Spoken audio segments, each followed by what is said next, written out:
निबंध क्या है? निबंध आप हो। मैं फिर दोहरा रहा हूँ कि निबंध आपकी सोच है, आपका व्यवहार है, आपके कर्म है, आपकी सोचने की गहराई कितनी है, कितनी तार्किकता में सोचते हो। आप ऐसे आधे बच्चे अभी भी गलती करेंगे, जैसे ऐसे लिखेंगे ना, ये काम करेंगे नहीं। और जब तक आप ये काम नहीं करोगे, आप मुझे देख के दिखाओगे, मैं एक ही बात बोलूंगा, पहले अंडरलाइन करके लेके आओ इसे में। मतलब ये बहुत जरूरी बात है, सबसे कीमती बात आपके लिए। फैक्ट को, डेटा को, जिन चीजों को आप लिखते हो, अंडरलाइन जरूर करा करो। नहीं तो ना एग्जामिनर को पता भी नहीं चलेगा कि आपने कुछ इंपॉर्टेंट बातें लिख रखी है। निबंध में उसका फायदा भी मिलता है। एग्जामिनर भी जब कॉपी चेक करता है तो उसको एहसास होता है कि बच्चा जागरूक है, देश दुनिया की बातें इसको पता है, देखो कितने अच्छे एग्जाम्पल दिए इसने, कितनी अच्छी रिपोर्ट डाली है। निबंध 250 मार्क्स का आता है, सबसे इंपॉर्टेंट महत्व है मेंस के एग्जाम में, सबसे बड़ा इंपॉर्टेंट महत्व है निबंध का पेपर। लेकिन चलिए में हम देख रहे थे किन चीजों को ध्यान रखना है, जल्दी से रिपीट कर लेते हैं कुछ पॉइंट्स और फिर आगे बढ़ते हैं। फिर रब कार्य करेंगे, ऐसे लिखना सीखेंगे, सारा काम कर लेंगे।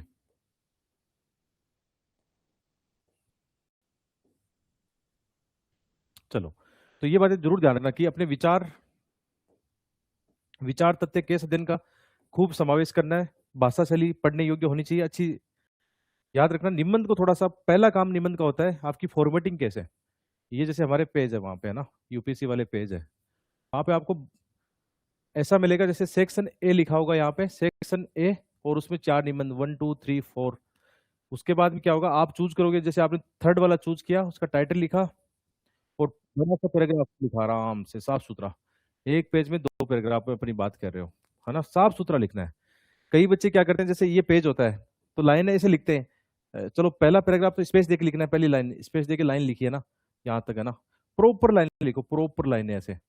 अब कुछ लोग क्या करते हैं, पैराग्राफ के बीच में लाइन इधर ऐसे लिखते हैं, फिर यहाँ से ऐसे टेढ़ी मेढ़ी करते हैं, ऐसे ऐसे चलता है कभी उनका। लाइन कोई इधर से चला देंगे, ऐसे कर देंगे, छोटा कर देंगे, बड़ा कर देंगे। अपना अलाइनमेंट खराब मत करना, ये तरीका गलत है। प्रॉपर स्ट्रक्चरिंग, पहली लाइन को स्पेस देके लिखेंगे, पहली लाइन को स्पेस देके लिखे, और प्रॉपर पूरा स्पेस पूरा यूज करो इसको, पूरी लाइनें लिखी है ना, ठीक है। अब जैसे ही आप पैराग्राफ चेंज करोगे, यहाँ पे फिर से एक वर्ड का स्पेस दोगे, ठीक है, ऐसे करके। फिर आप यहाँ पैराग्राफ चेंज करोगे, स्पेस दोगे, फिर प्रॉपर लाइन ऐसे करके। ये लाइन है ना, ये पैराग्राफ स्पेस जो ना आपका सीक्वेंस में होना चाहिए, ऐसे दिखना चाहिए ऐसे कि एक इस सीक्वेंस में आपने पैराग्राफ चेंज किया है।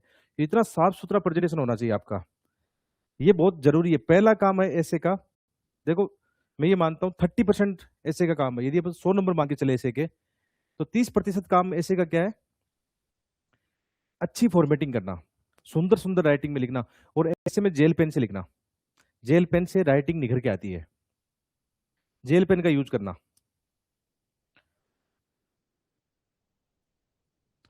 जेल पेन का यूज करना आराम से, जहां कोटेशन कोई दोहे लिखते हो, ब्लैक पेन का यूज करना, ब्लैक पेन से अंडरलाइन कर लेना आराम से। अंडरलाइन और फेक डेटा जो होते हैं ना, ब्लैक पेन से करना, अंडरलाइन कर देना ब्लैक पेन से। इतना टाइम रहता है ऐसे में, बहुत टाइम रहता है, कोई जल्दबाजी नहीं होती ऐसे में।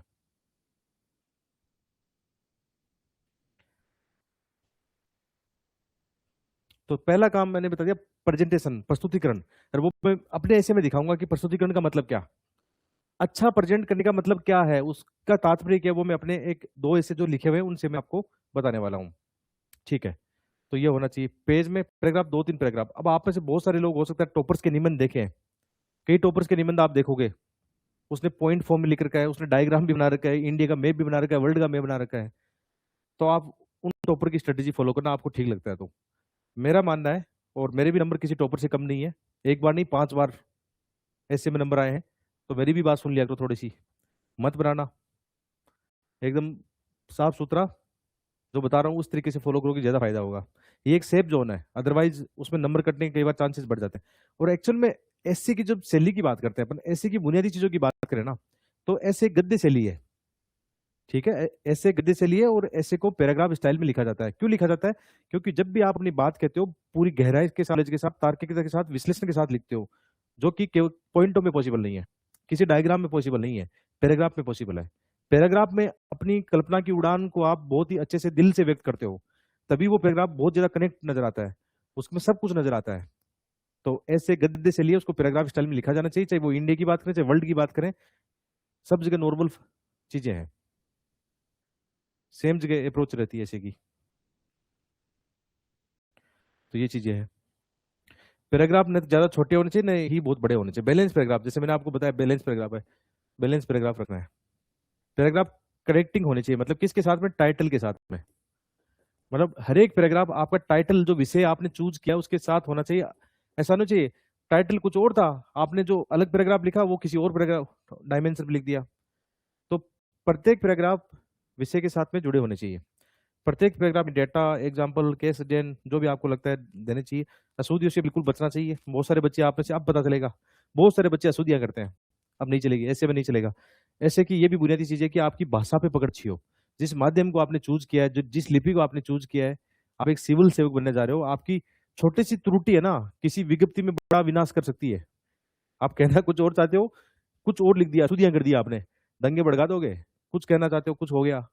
या कल को आप मान लो आपकी मीटिंग है मुख्य सचिव के साथ में या पीएम के साथ में, राष्ट्रपति के साथ आपकी मीटिंग है, आप कोई ड्राफ्ट करते हो लेटर या कोई रिपोर्ट देते हो और उसमें अशुद्धियां होती है, तो कितनी बेइज्जती हो सकती है मीटिंग में आपकी। मतलब मैं जस्ट आपको प्रैक्टिकल बात बता रहा हूँ कि भाषा पे पकड़ होना बहुत जरूरी है। और ऐसे का पेपर आपकी क्या चेक करता है, एक तो आपकी गहराई, विचारों की तार्किकता, साथ में आपने जो माध्यम चूज किया है, आपने जो लैंग्वेज चूज किया है उसकी पकड़ भी चेक करता है। भाषा का अच्छा टेस्ट लेता है आपका, मतलब अशुद्धियां ज्यादा नहीं करें। नॉर्मल कई बार अशुद्धि होती चल जाएगा, बट बहुत ज्यादा अशुद्धियां करोगे और विशेषकर शुरू के 3-4 पैराग्राफ में अशुद्धि आप ज्यादा करोगे, काटापेटी ज्यादा करोगे, तो एग्जामिनर इरिटेट होगा। शुरू में आप काटापेटी करते हो, कई बच्चे तो ऐसे काटापेटी करते हैं, उसमें कोई वर्ड लिखा उसको है ना ऐसे काटते हैं ऐसे। भाई गलती हो गई तो एक सिंपल सा है कि उसमें एक लाइन खींच दो, और क्या, ऐसे काटापेटी थोड़ी करते हैं। ये नहीं करना है। ठीक है,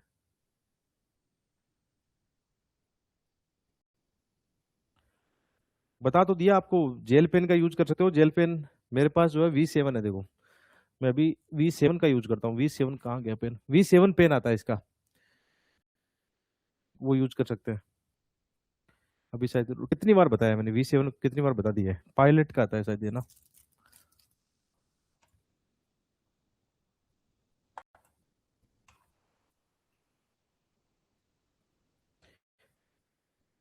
ये V7 पेन आता है।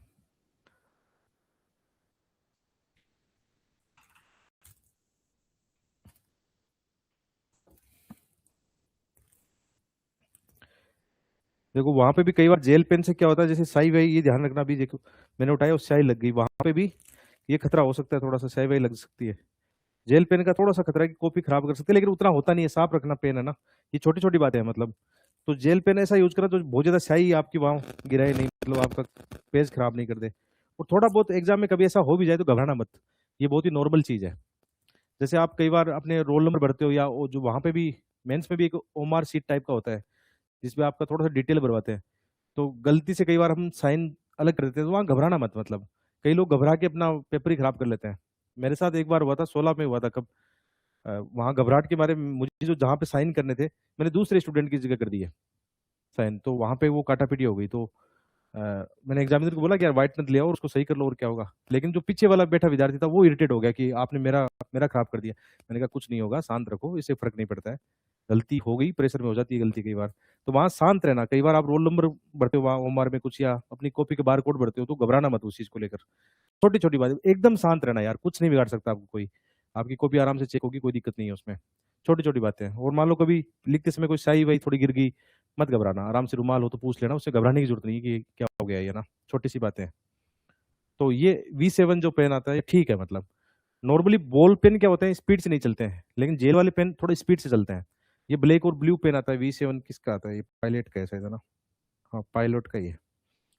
इसमें वो भी रिफल भी डल सकती है, रिफल भी आप चेंज करते रहते हो, कर सकते हो। प्रैक्टिस में रिफल बहुत चाहिए होगी आपको ना, तो ये कर सकते हो। ऐसे को लाइन बाय लाइन कोई नहीं पढ़ता है, लाइन बाय लाइन कोई नहीं पढ़ेगा, स्कैन करते हैं। मतलब कोई भी, चाहे एग्जामिनर हो चाहे मैं हूँ, कोई भी होगा, ह्यूमन बींग है ना, उसके लिए पॉसिबल नहीं होगा कि वो वर्ड बाय वर्ड पढ़ेगा। आप कैसे पढ़ते हो कि जब कोई पैराग्राफ हम पढ़ते हैं तो स्कैन ही तो करते हैं ना, है ना, ऐसे करके। थोड़ा पढ़ाई में तो हम सूक्ष्म दृष्टि रखते हैं, लेकिन नॉर्मली स्कैन होता है। मतलब स्कैन का मतलब मोटा मोटी देखा जाता है आपका, इसलिए उसमें अंडरलाइन करना बहुत जरूरी है। छोटी छोटी बातों को अंडरलाइन जरूर करना आप। जो फैक्ट है इंपॉर्टेंट, कोई किसी फेमस कोट को यूज कर रहे हो या किसी व्यक्ति का यूज कर नाम लिख रहे हो उसमें, उनको जरूर लिखना। जेल पेन से लिख सकते हैं, कोई मना ही नहीं है, मैं लिख के आया हूँ ना, क्यों टेंशन ले रहे हो। जेल पेन से बिल्कुल लिख सकते हैं। एक बार मैं गलती से राइटोमीटर लेके चला गया, इतना घटिया पेन है। मेंस की एग्जाम में राइटोमीटर लेके चला गया। 2014 का अनुभव बता रहा हूँ, 4-5 क्वेश्चन छुट गए उसके चक्कर में। चलता ही नहीं, वो घिसता है, घर्षण करता है वो, बेकार पेन है एकदम। इससे अच्छा कोई बॉल पेन ले लो, मतलब कुछ ग्लाइड करे, ऐसा बॉल पेन लेना जो कॉपी पे ग्लाइड करे, मतलब घर्षण नहीं करे, फ्रिक्शन नहीं करे वो। फ्रिक्शन वाले में टाइम टेकिंग ज्यादा होता है फिर। ओके, तो ये छोटी छोटी बातें ऐसे में बहुत मायने रखती है, तभी ऐसे में नंबर आते हैं, मतलब हमें बारीकियों को ध्यान रखना होगा।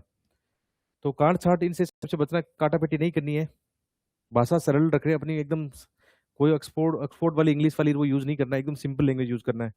क्लिष्ट हिंदी की जरूरत नहीं है, सामान्य लैंग्वेज यूज कर लेना।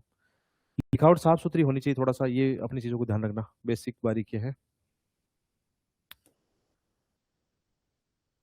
महत्वपूर्ण उदाहरण केस देन कोटेशन को, ये बहुत इंपॉर्टेंट है। आप में से आधे बच्चे अभी भी गलती करेंगे, जैसे ऐसे लिखेंगे ना, ये काम करेंगे नहीं। और जब तक आप ये काम नहीं करोगे, आप मुझे देख के दिखाओगे, मैं एक ही बात बोलूंगा, पहले अंडरलाइन करके लेके आओ इससे में, तो पहले सुधर जाना आप। मतलब ये बहुत जरूरी बात है, सबसे कीमती बात आपके लिए।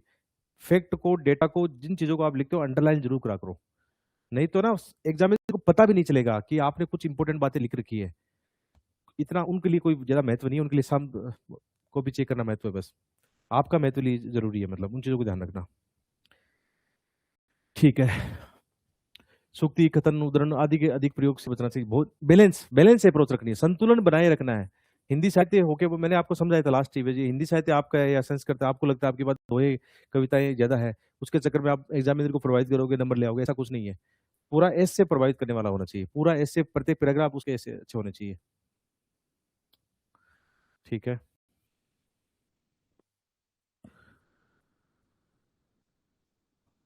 जल्दी से इन पॉइंट्स की रीडिंग मारो आप।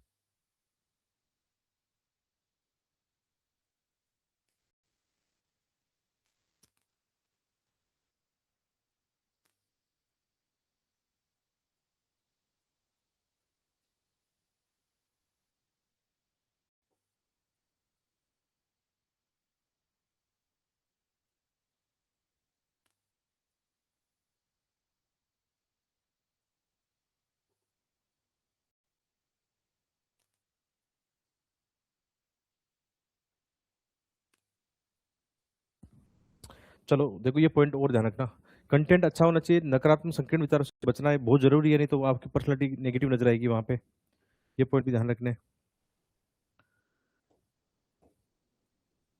नकारात्मक संकीर्ण विचारों से कैसे बचना है, कई बार हम छोटी छोटी बातें करने लगते हैं, या एग्जाम्पल्स हमारे कैसे होते हैं, या एक तरफा एग्जाम्पल होते हैं।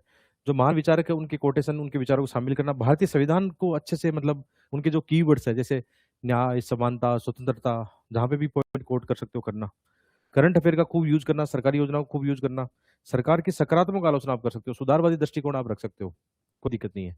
जैसे अभी जंतर मंत्र पर ये जो चीजें हुई है, ऐसे क्वेश्चन आपके आएंगे, वहां पे आपसे क्रिटिकल एनालिसिस किया जाएगा, वहां पे अपना एक सकारात्मक दृष्टिकोण रखना।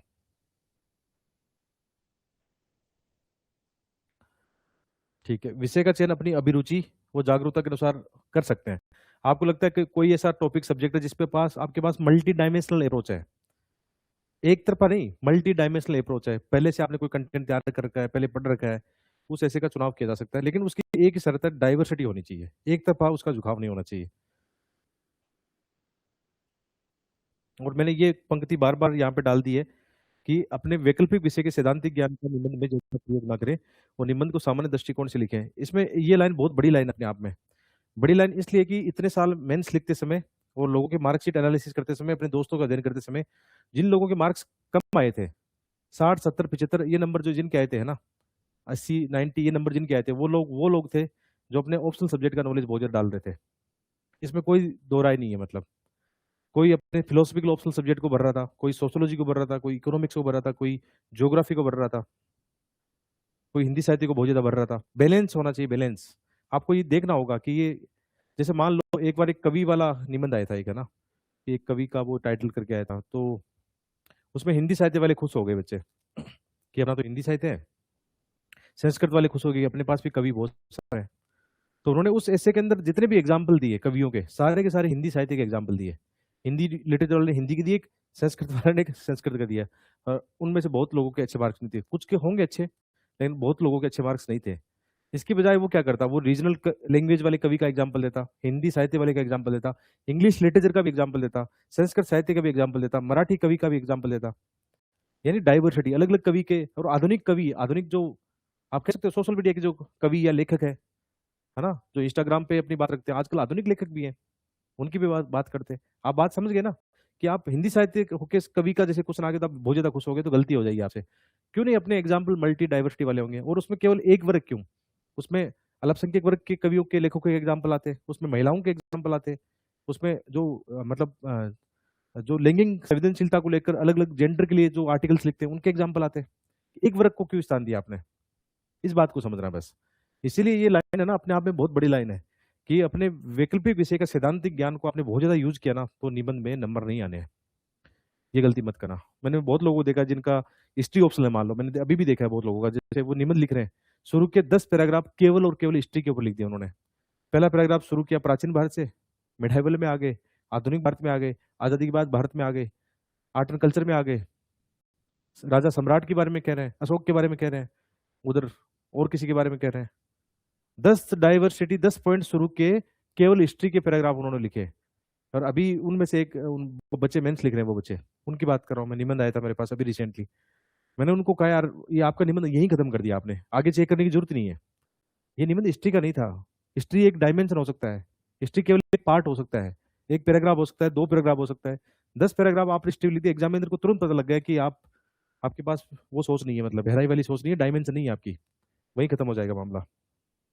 बात समझ रहे हो, रिलेट कर रहे हो ना इस बात को कि क्या करना है क्या नहीं करना। ये बहुत इंपॉर्टेंट और कीमती पॉइंट्स हैं जिनको यूज करना है आपको। हमसे बात करते हैं, ऐसे का पेपर ऐसा है जहां पे ना आपको अपनी खुली सोच रखनी है, आपको बिल्कुल भी बर्डन नहीं पालना। मैंने पहले ही बताया आपको, ऐसे मतलब कितना खुला होना चाहिए एकदम। और ये आप जो अभी एग्जाम्पल यूज करना, वाकई जो लास्ट सेशन में भी हमने कल परसों बात की थी कि क्या हमारे देश में मतलब नेपाल और बांग्लादेश जैसी हालत होगी, आप क्वेश्चन पूछ रहे थे, नहीं होगी। देखो लोकतंत्र की जीत हुई ना, और यही मतलब मजबूती है। जब हम लोग इतने मतलब यार देश को लेकर इतना प्रेम करते हैं, संविधान को फॉलो करते हैं, लोकतंत्र के लिए हमेशा आवाज उठाते हैं, सब मिलकर काम करते हैं, तो ऐसा कुछ नहीं होगा यहाँ पे।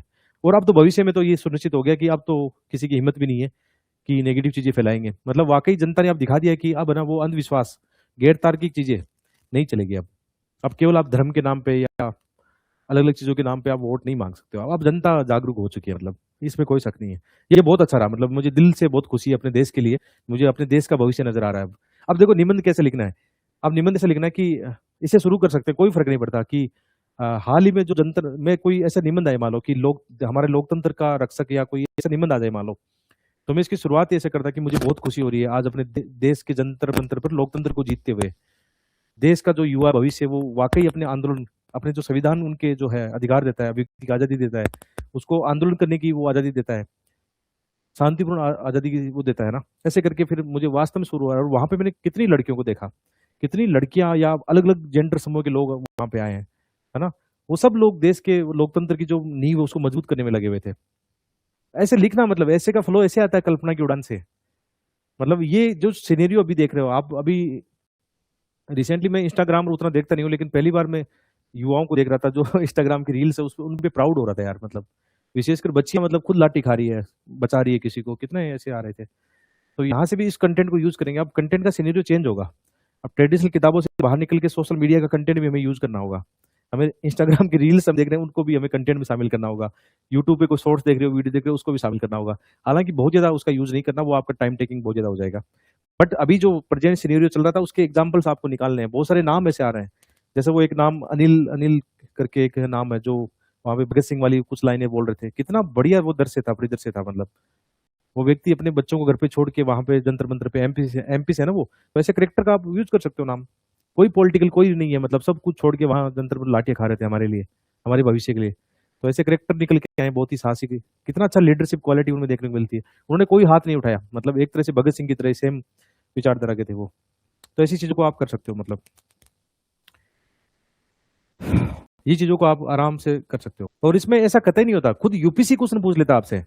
आप ये सोच रहे हो कि यार इन चीजों को लिखे नहीं लिखे कोई बुरा मान जाएगा, बुरा क्यों मान जाएगा यार। आप अपनी स्वतंत्र सोच को नहीं रख सकते हो वहां पे। आपका एक व्यू है भाई, है ना, आपका व्यू है, पॉजिटिव है, यदि वो लीगल है, इथिकल है और कॉन्स्टिट्यूशनल की धारा के अनुसार है, लोकतंत्र के अनुसार है, वह शांतिपूर्ण है, आप कोई हेट स्पीच नहीं फैला रहे हो, यदि आप एक लीगल वे में अपनी बात रख रहे हो तो उसके लिए तो अप्रिशिएट किया जाएगा। जो प्रोफेसर को भी चेक करते हैं, आप मान के चलना वो बहुत ही खुले विचारों के होते हैं, वो सारी विचारधाराओं से होते हैं। वो पार्टिकुलर ऐसा नहीं होगा कि कोई एक विचारधारा व्यक्ति आपके आंसर को खराब कर देगा, ऐसा नहीं होगा, कब कतई नहीं होगा। खुद ही कुछ यूपीसी क्वेश्चन पूछ लेगा आपको, क्या आपको क्या लगता है, खुद ही पूछ लेगा आपसे कि भारत के अंदर ये आंदोलन ये कितना मतलब जरूरी था। खुद ही पूछ लेता है, दल बदल को लेकर कितनी बार क्वेश्चन पूछता है कि हमारे देश के लिए कितना खतरा है, जो पार्टी चेंज कर लेते हैं, ये कितनी बार क्वेश्चन आए ऐसे। राज्यपाल की भूमिका लेकर कितनी बार क्वेश्चन आए, खुद ही यूपीसी पूछ लेता है आपसे ऐसे क्वेश्चन। तो ये जो क्वेश्चन है ना, यूपीसी आपसे एथिक्स में पूछ लेगा या सोसाइटी में पूछ लेगा, या जो अपन पढ़ते हैं, देखो अपने, अब देखो दिमाग लगाना, सोसाइटी में हमने क्या पढ़ा, महिला संगठन, महिला आंदोलन, ये सब पढ़ रखा है। तो ये अभी जो आंदोलन हुआ था, इसमें महिलाओं की भूमिका नहीं थी इस आंदोलन में? कितनी यार महिला पत्रकार पत्रकार पत्रकार जो थी उनकी भूमिका है। मुंबई में आपने देखा, वो एक लड़की है ना, एक पुलिस वैन को रोक रही है। क्या आधुनिक जो बच्चे बच्चियां विशेषकर, जिनको परंपरागत रूप से पेट्रियार्की सोसाइटी ने रोका था घर से बाहर निकलने में, उनको मौके नहीं मिले थे, अवसर नहीं मिले थे, लेकिन आज के दौर में ऐसा नहीं चलेगा, वो जेन जी इक्वल खड़ी, इवन लड़कियां और ऊपर जा रही है। तो उस ऐसे सिलेबस में ये कोटेशन, ये आपकी चीजें ना यूज करना, उसमें निबंध में भी यूज करना, लेकिन हमेशा सकारात्मक तरीके से, है ना, उसकी वो मत करना, आलोचनात्मक हो तो भी सकारात्मक हो, नेगेटिव आलोचना मत करना, सकारात्मक तरीके से प्रेजेंट करना। चलो, ये निबंध में जरूरी है ऐसी चीजें। निबंध में तो जितना खुलापन रखोगे उतना ही फायदा है। अपने विचारों को हमेशा बड़ा रखना, संकीर्णता मत रखना। यूपीसी के इंटरव्यू में एक बात बहुत अच्छी लिखी हुई है, या पूरे सिलेबस की एक बात बहुत अच्छी है, कि आप में ना आलोचनात्मक ग्रहण शक्ति होनी चाहिए। आलोचनात्मक ग्रहण शक्ति चाहिए आप पे, कितने मतलब कोई कितने गोले बरसाए, आपको वो है ना इतना मजबूत व्यक्तित्व का होना चाहिए कि आप उस आलोचना को समझो, परखो, सही है तो उसको आकलन करो, गलत है तो उसको जाने दो। इतना गुण आप में होना चाहिए। चाहे आपके घर वाले भी आपको कुछ भी बोलते हैं, कई बार बोलते हैं, पड़ोसी कुछ बोलते हैं, लेकिन इतना वो बोलते हैं मोटी खाल का होना चाहिए, तब जाके सिविल सेवक बन पाओगे। क्योंकि कल को ड्यूटी आपकी कहाँ लगने वाली है, आपने देख लिया है। आने वाली नौकरशाही का दौर अच्छा नहीं है भाई, मतलब नौकरशाही के लिए अच्छा नहीं है, आम जनता के लिए अच्छा है, लोकतंत्र के लिए अच्छा है। लेकिन जो नौकरशाही अपने आप को वो समझती थी ना, एक बार सत्ता अपने हाथ में रखती थी ना भाई, आईएएस कोई आईएएस ऑफिसर है या आईपीएस ऑफिसर है, वो वर्दी को या उसी को पावर समझ बैठता था। अब नहीं होगा। अब ये जेनजी है ना अपने अधिकारों के लिए लड़ रही है। अब सोशल मीडिया का जमाना है, सब कुछ कैप्चर कर लेती है, अब वो नहीं चलेगा। तो आपके लिए दौर और मुश्किल होने वाला है यदि आप उस तरीके के व्यक्ति हो ना, जो पावर को ही सब कुछ मान लेते हैं, ऐसे ही हर किसी को जाके थप्पड़ मार दे, वो अब नहीं चलेगा। अब जनरेशन आपको सुधार देगी, इसलिए आपको तो और मजबूत होना पड़ेगा। जैसे कि आपने देखा होगा जंतर मंतर कैसे जेन जी जो आईपीएस ऑफिसर है उन पे कैसे तंज कस रही थी, लेकिन वो एकदम स्थिर खड़े थे, बिल्कुल स्थिर खड़े थे। जो अच्छे व्यक्तित्व का होगा, अच्छा करेक्टर का होगा, वो जल्दी से इरिटेट नहीं होगा, वो एकदम मजबूती से खड़ा रहेगा। तो ये क्षमता आप में आज से डेवलप करनी है आपको। अपना करेक्टर तो आपको ऐसे ही बनाना है। तो ऐसे के अंदर भी वो सारी चीजें दिखेगी आपकी। चलो, अब है ना मेन चीज आता है, सबसे इंपॉर्टेंट जो पार्ट आता है कि कोई भी जो ऐसे होता है, जैसे फॉर एग्जाम्पल अपन को एक टाइटल ले लेते हैं, रबकारी कैसे करना है उसका, उस पर आते हैं एक बार, है ना। फिर मैं छोटी छोटी बातें आपको बताऊंगा। जैसे यही मान लो, यही लेते हैं इस टाइटल को थोड़ा।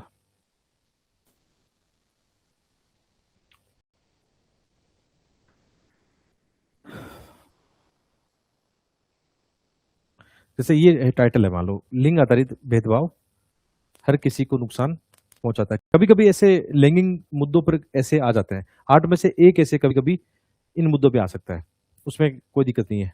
ठीक है, तो जैसे ये वाला है कि लैंगिक आधारित भेदभाव हर किसी को नुकसान पहुंचाता है। तो अपने को करना क्या होगा, जैसे ये आपकी यूपीसी कॉपी है, ठीक है, ऐसे यूपीसी कॉपी ऐसे होती है, ठीक है। लास्ट में क्या होता है, वहां पे 2-3 पेज आपके लिए होते हैं कि अपना रब कार्य यहाँ तैयार करें। 3 पेज लास्ट में मान लो यहाँ लिखना है रब कार्य। रब कार्य के लिए पेज लास्ट में होते हैं, ठीक है। रब कार्य यहाँ करें, 3 पेज आपके पास होंगे रब कार्य के लिए। एक बात जरूर ध्यान रखना कि जैसे मान लो आपने निबंध लिखा और आपका ये पेज खाली रह गया, लास्ट में आपने यहीं तक लिखा, यहाँ मान लो आपका निबंध पूरा हो गया यहाँ तक, है ना, ये पेज खाली है, तो इस पेज को सिंपली है ना ऐसे काट देना बस। ये रूल एंड रेगुलेशन होता है कॉपी का। आप कोई भी पेज खाली छोड़ रहे हो ना कॉपी के अंदर, तो उसको ऐसे नॉर्मली एक लाइन खींच देना, ऐसे खाली छोड़ रहे हो उसको, खाली नहीं छोड़ रहे तो लिख देना। लास्ट में जैसे आपने रब कार्य किया, उसको भी, रब कार्य को भी एक सिंपली लाइन लाइन साट देना, यहाँ पे ऐसे काट देना उसको सिंपल तरीके से। वो एक अच्छा तरीका होता है, गाइडलाइन के अकॉर्डिंग होता है कि आप अपना, आपने इसको चेक ही नहीं करवाना भाई, कोई चीज है आपको चेक नहीं करवाना तो एक आड़ी लाइन खींच देना, वो आपको नहीं करेगा। कई बार ऐसी गाइडलाइन भी है, जैसे आपने कोई पैराग्राफ लिखा वो आपको लगता सही नहीं है, तो उसको ऐसे 2 लाइन से काट के यहाँ कैंसिल लिख सकते हो, कैंसिल, ऐसा भी। तो एग्जामिनर इसको चेक ही नहीं करेगा। मेंस की कॉपी में ऐसा होता है। तो रब कार्य करने के लिए क्या होता है, लास्ट में 3 पेज आपके पास, 3-4 पेज खाली होते हैं, ठीक है। होता क्या है, 3 घंटे हमारे पास है निबंध के लिए। जैसे कल आप ऐसा ही करोगे, 2 ऐसे आपके पास है, सेक्शन ए के अंदर 4 ऐसे हैं, सेक्शन बी में भी 4 ऐसे हैं, ठीक है। अब इनमें से एक चूज करोगे, चलो आपके लिए तो कल कंपलसरी होगा, ये वाला कंपलसरी है, ये वाला भी कंपलसरी है। इन दोनों के लिए आपके पास 12-12 पेज देंगे हम खाली, 24 पेज आपको खाली मिलेंगे, 12-12 पेज कुछ कुछ रब कार्य के लिए दे देंगे, ठीक है, लास्ट में। वो बना देंगे अपन 30 पेज की एक फाइल बनाएंगे जिसमें लास्ट में 3-4 पेज खाली है रब कार्य के लिए। तो अब जैसे हमने ये टाइटल चूज किया तो रब कार्य में ध्यान रखना ये टाइटल लिख लेना यहाँ पे। रब कार्य करते समय जो मेन टाइटल है ऐसे का वो यहाँ पे लिख लेना। ठीक है, जैसे आप इनको डिवाइड करते हैं, कैसे डिवाइड करना है तो 1.5 घंटा अपना है पहले ऐसे के लिए, 1.5 घंटा है दूसरे ऐसे के लिए। 1.5 घंटा हमने दोनों को डिवाइड कर दिया, घड़ी में टाइम देख लिया, यही प्रैक्टिस करनी है घर पे अभी कि 1.5 घंटा में दोनों ऐसे को देना है प्रॉपर, इसे ना तो कम ना ज्यादा किसी को नहीं देना फिर। ठीक है, अब इस 1.5 घंटे को डिवाइड करेंगे तो कम से कम आधी घंटा मतलब 30 मिनट हम करेंगे रब कार्य और 1 घंटे हम लिखेंगे ऐसे को। 1 घंटे में आप क्या 10-12 पेज लिख सकते हो? बिल्कुल लिख सकते हैं। 1 घंटे में 10-12 पेज आराम से लिखे जा सकते हैं। जीएस में कितना लिखना पड़ेगा? जीएस में 50 पेज लिखने पड़ेंगे। 3 घंटे में जीएस में 50 पेज लिखने हैं आपको। आप देखो आकलन किया होगा आपने, जीएस का यही फार्मूला होगा। जीएस के 1 2 3 4 है ना पेपरों में लगभग 50 पेज आएंगे। इथिक्स में ज्यादा भी आ सकते हैं, 52 53 55 जाते हैं इथिक्स में तो, और वहां पे भी 3 घंटे हैं। तो यहाँ 3 घंटे में आप कितने लिख रहे हो? 50 पेज लिख रहे हो। पर घंटे में कितने हो गए? 16 पेज पर घंटे के हिसाब से लिख रहे हो। तो ऐसे में तो आपको 1 घंटे में 12 पेज लिखने हैं। इतना तो कैलकुलेशन होएगा ना आपके पास में, तो फिर आपकी घबराहट कम हो जाएगी क्योंकि आपकी स्ट्रेटेजी बहुत तगड़ी वाली है। यही मैं करता था कि मेरा आंकलन ये रहता था, मैं 20 से 25 मिनट में अपना रब कार्य कर लेता था। 20 से 25, आधी घंटा नहीं लगता था, 20 मिनट 25 मिनट में अपना, 20 मिनट मान के चलो मेरा, और फिर मैं 1 घंटा यानी 70 मिनट में ये अपना ऐसे लिखता था। आइडियल ये चलता है कि आधे घंटे तक करो, कोई बात नहीं, जितना रब कार्य अच्छा होगा उतना ही आपका फेयर कार्य अच्छा होगा। सेम स्ट्रेटेजी में होगी, 1.5 घंटे में अपना पहला ऐसे हो गया, सेकंड ऐसे में जाएंगे जब, ठीक है, मैं तो ऐसा करता था आराम से, जैसे शुरू करता था सेकंड में जाके टॉयलेट करके पानी पी के आता था मैं तो, क्योंकि इसमें टाइम रहता है, इसमें जल्दबाजी नहीं होती, टेंशन नहीं होता था। हर ऐसे में मेरी स्टडी रहती कि आराम से थोड़ा रिलैक्स करते हैं, 5 मिनट पानी पीते हैं, फिर अगले में लगते हैं। फिर मैं इसमें ये करता था 20-25 मिनट फिर से रब कार्य करना करता था इसमें, और सेकंड वाला फिर 1 घंटे में आराम से, क्योंकि कॉन्फिडेंस था, घर पे ये काम कर लिया था पहले, घर पे ये काम कर लिया था टाइम मैनेजमेंट वाला, तो वहां रियल एग्जाम में सेम था, काम अनकम्पोज था। क्यों भाई घबराहट रखनी एक्स्ट्रा? जितना आप घबराओगे, जितना आपका दिमाग खराब करोगे, उतना ही ऐसे खराब हो जाएगा। क्योंकि कूल माइंड है ना, मस्त माइंड अच्छे विचार लाता है। आप जितना रियल एग्जाम में फिर के साथ जाओगे उतना ही आपको नुकसान होना है। क्यों जाना भाई, इतनी प्रैक्टिस करके जाओ। रियल एग्जाम पे ऐसे लिखनी चाहिए कि सर वाली मेंटरशिप ही है, बैठ के लिख रहे हैं बस, कुछ नहीं, कुछ नहीं है, उसको सामान्य रखो, उसको तोप मत बनाओ। मेंस के एग्जाम को भगवान मत बनाओ, मतलब भगवान या फिर मत बनाओ, मतलब बहुत ज्यादा मत करो ये वो, आराम से कूल रखे। मुझे याद है, मैं सही बताऊं आपको, जब 2016 वाली एग्जाम में मेंस लिख रहा था, जब मैं उस समय प्योर स्टूडेंट था, मतलब वो मेरा एक्सट्रीम लेवल था 2016 वाला। जब 2012 में तैयारी शुरू की लगभग 11-12 में, और 16 वाला मेरा पीक था, मतलब जिसमें मेरी सिलेक्शन होना ही था, मतलब इतनी अच्छी तैयारी थी, मतलब और बहुत खुश था, मतलब बहुत ही एक मस्त एकदम। हर गांव में खेत में रहता था, कहीं दिल्ली नहीं रहता था उस समय। उस समय मैं दिल्ली छोड़ के आ गया था, खेत में था, मतलब मैं लगभग आ गया था 2015 वाला प्री फेल करके, प्री फेल करने के बाद में 15 के एंड में गांव आ गया था, खेत में जहाँ पे आज पढ़ा रहा हूँ अभी, यहीं आ गया था ना। और यहाँ से मैं तैयारी कर रहा था अपनी, है ना, और प्री आराम से निकाला, बहुत अच्छे मार्क्स आए प्री में। उस साल मेरा आज तक का मेरा हाईएस्ट मार्क्स रहा है, मेरे जो खुद के प्री में है 122 मार्क्स थे। अब दुर्भाग्य से ये मार्कशीट मेरे पास सेव नहीं है, नहीं तो मैं आपको दिखाता कि मेरे 122 मार्क्स आए हुए हैं। 110 तो कट ऑफ भी गई थी उस साल, ओबीसी की जो कट ऑफ है 110 गई थी, जनरल की 116 गई थी, मेरे 122 थे मार्क्स उस साल, है ना। तो प्री में भी स्कोर बहुत अच्छा था, आराम से कट ऑफ से ऊपर ही था, मतलब 12 नंबर काफी ऊपर था, ठीक है। और मेंस के अंदर 821 उस साल आए। तो मैं कितना चिल था ना, यहाँ से मैं जयपुर सेंटर था मेरा, मैं आराम से घर में बस में गया, और वहां पे भी ऐसी जगह दोस्तों के पास रुका, रोज मैं पब्लिक बस में आता था ट्रांसपोर्ट से एग्जाम देने। उसको फिर पाला ही नहीं, मैंने प्रेशर ही नहीं बनाया। मुझे ऐसा लग रहा था मैं अपनी कॉलेज की एग्जाम देने जा रहा हूँ, क्योंकि मैं जयपुर ही पढ़ा, पहले जयपुर ही पढ़ाई हुई है मेरी, है ना, जयपुर यूनिवर्सिटी में पढ़ा हूँ, राजस्थान यूनिवर्सिटी में, तो वहाँ सेंटर नहीं था बात। तो मुझे ऐसा लगता था मैं अपनी बीए की एग्जाम देने जा रहा हूँ, नॉर्मल बीएमए की एग्जाम देने जा रहा हूँ। उसको मैंने फिर ही नहीं पाला, बिल्कुल शांत स्वभाव से दिया। और उस साल एक ही बार मेरे इतने अच्छे मार्क्स आए थे। उसके बाद में मैंने 2018 में मेंस लिखा, 19 में मेंस लिखा, अभी 24 में लिखा, उस चीज को इतना नहीं कर पाया मैं, क्योंकि उस समय मैं केवल स्टूडेंट था, चिल वाला स्टूडेंट था, कूल माइंडेड वाला था। कोई प्रेशर नहीं था, कोई फैमिली रिस्पॉन्सिबिलिटी नहीं थी, कोई किसी चीज का प्रेशर ही नहीं था, युवा था एकदम, 25-26 साल उम्र थी उस साल। तो ये मैं आपको इसलिए बता रहा हूँ, आप इस एज में हो आज, जो मेरी उस समय एज थी, आज उस इस फेज में आप हो। आप जितना आज एफर्ट लगा रहे हो ना, मैं दावे के साथ कह सकता हूँ, आप में से हर एक व्यक्ति 800 प्लस मार्क्स क्रॉस कर सकता है, लेकिन बिना एफर्ट के नहीं होगा। मैंने एफर्ट लगाया, मैं ऐसा नहीं कर रहा हूँ कि बैठे बैठे ऐसे मजाक में नंबर आ गए। इवन ये स्कोर मेरा और भी बढ़िया रहता, 821 नहीं, मेरा ये ना 850 रिटर्न में आता। मैंने एक गलती कर दी, जब मैं जयपुर गया था, बीच में गैप आता है ऑप्शन सब्जेक्ट का करने का, मैं दोस्तों के पास रह रहा था, मैंने मस्ती की वहाँ पे, है ना, सही बताऊँ, बहुत ज़्यादा मस्ती कर लिया ना। बीच का जो गैप आया था 5 दिन का, उसको यूटिलाइज़ नहीं किया मैंने। मुझे आज तक अपनी उस गलती पे अफ़सोस होता है कि जो 5 दिन का गैप आया था, मुझे टाइम खराब नहीं करना चाहिए। मैं जयपुर घूम रहा हूँ, मस्ती कर रहा हूँ, ये कर रहा हूँ, गलती हो गई बड़ी, है ना, क्योंकि ज्योग्राफी ऑप्शनल में मेरे 255 नंबर आए, 254 नंबर आए, जबकि मेरे और दोस्तों के जो नंबर थे, जैसे मेरा एक दोस्त शैलेंद्र इंडोलिया है, जो उस साल सेलेक्ट हुआ था, 16 में भी सेलेक्ट हुआ था, उसके 293 थे हिंदी मीडियम ज्योग्राफी में, तो वो मेरा गैप रह गया, मतलब 40-50 नंबर का गैप रह गया, और मेरा फाइनल सिलेक्शन इस साल रुका था मात्र 15 नंबर से। तो मेरी गलती की वजह से, मेरी बेवकूफ़ी से मेरा सिलेक्शन नहीं हुआ। वहीं हो जाना चाहिए। 2016 से आज कितनी साल की नौकरी हो जाती, मैं सीनियर ऑफिसर बन चुका होता। तो ये आपको इसलिए बता रहा हूँ कि जितना आप कूल रहोगे, जितना आप मस्त रहोगे ना, उतना ही इस जर्नी में आसान, जितना इस एग्जाम को आसान बनाओगे ना यार, क्यों फिर पालते हो, मतलब फिर पाल के तो कुछ हासिल नहीं होना, फिर पाल के तो प्री वाली स्टेज भी पास नहीं कर पाओगे आप। तो ये अनुभव मैं आपके साथ इसलिए कर रहा हूँ कि आते हैं नंबर, है ना, बाद में क्यों नहीं है, तो मैंने बताया, बाद में धीरे धीरे रिस्पॉन्सिबिलिटीज बहुत होगी, धीरे धीरे फिर आने लग गया, जिम्मेदारी आने लगी, मैं कोचिंग में पढ़ाने लगा, मैं उसी इस दौर में कोचिंग में पढ़ाने लग गया था बाद में, अपने शहर में, सिटी में जाके कोचिंग है, उनमें 300 रुपये घंटे के मिलते थे उस समय मैं पढ़ाने लग गया। मतलब अब धीरे धीरे वो उतना मजा नहीं आ रहा था, बार बार इंटरव्यू तक जाते नहीं आता, तो एफर्ट कम हो जाते हैं। हाँ, तैयारी कर रहे थे, नॉर्मल कर रहे थे, उतना एफर्ट नहीं लग रहा था जितना एज ए स्टूडेंट लग रहा था, जितना ये 1-1.5 साल इस साल लगाया था, उतना एफर्ट बाद में नहीं लगा पाया कभी।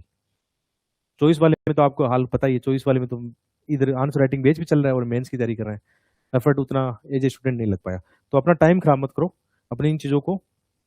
हाँ, मेरी शादी भी 17 में हो गई थी, लेकिन मैं शादी को कभी नहीं बताऊंगा कि शादी की वजह से मेरा ये सब हो गया, उस चीज़ को नहीं लाएंगे बिल्कुल भी। हाँ, ये इंगेजमेंट वाला दौर था मेरा, मेरी इंगेजमेंट 15 में हो गई थी, है ना। हाँ, शायद 821 इसी वजह से आए थे। हाँ, जब आपका जीवन साथी अच्छा हो ना, आपके साथ अप्रिशिएट करने वाला हो, तो आप बहुत आगे बढ़ते हो। वो पोइम मैडम इसी समय लिख रही थी मेरे लिए कि उठना है फिर से, गिरना नहीं है कभी। तो मतलब जो अपना रिलेशन है उसकी वजह से तो बढ़िया नंबर आए थे, मतलब उसको बीच में ऐसा नहीं कि शादी की वजह से नंबर आगे जाके कम घट गए, वो घट गए, ना ना, मेरे प्रयासों में कहीं ना कहीं कमी थी। दूसरों पर ब्लेम नहीं लगाते हैं, अपना ही बैकलॉग बहुत रह गया, जैसे आपका रह गया ना बैकलॉग, मेरा भी बहुत रह गया था, फिर ठीक है, ये चीजें हैं। तो अपन बात कर रहे थे इस चीज पे कि रफ कार्य अपन कैसे करेंगे, 1.5 घंटे का डिवाइडेशन ये कर लिया। मैं दोबारा से इसको अच्छे से समझाता हूँ आपको कि कैसे क्या करना है। रफ कार्य सबसे इंपॉर्टेंट होगा आपके लिए, और एक टाइटल भी अपन चूज कर लेते हैं कोई, कि लिंग आधारित भेदभाव हर किसी को नुकसान पहुंचाता है। एक बोर्ड पे इसको खोलते हैं। अब यहाँ से आपकी ऐसे की वो रियल जर्नी शुरू हो रही है ना, उसको ध्यान से देखना है कि जैसे रियल ऐसे कैसे लिखा जाएगा।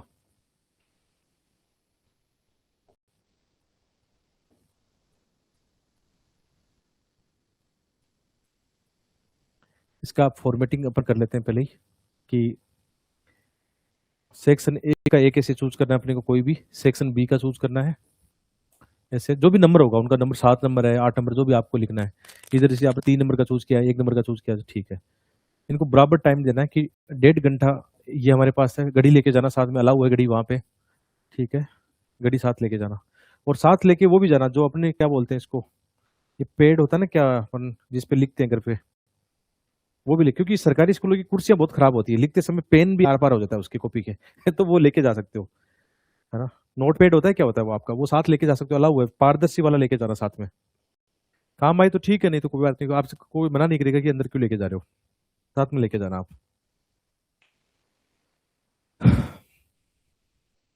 ठीक है, तो ये डिवाइडेशन मैंने आपको बता दिया है।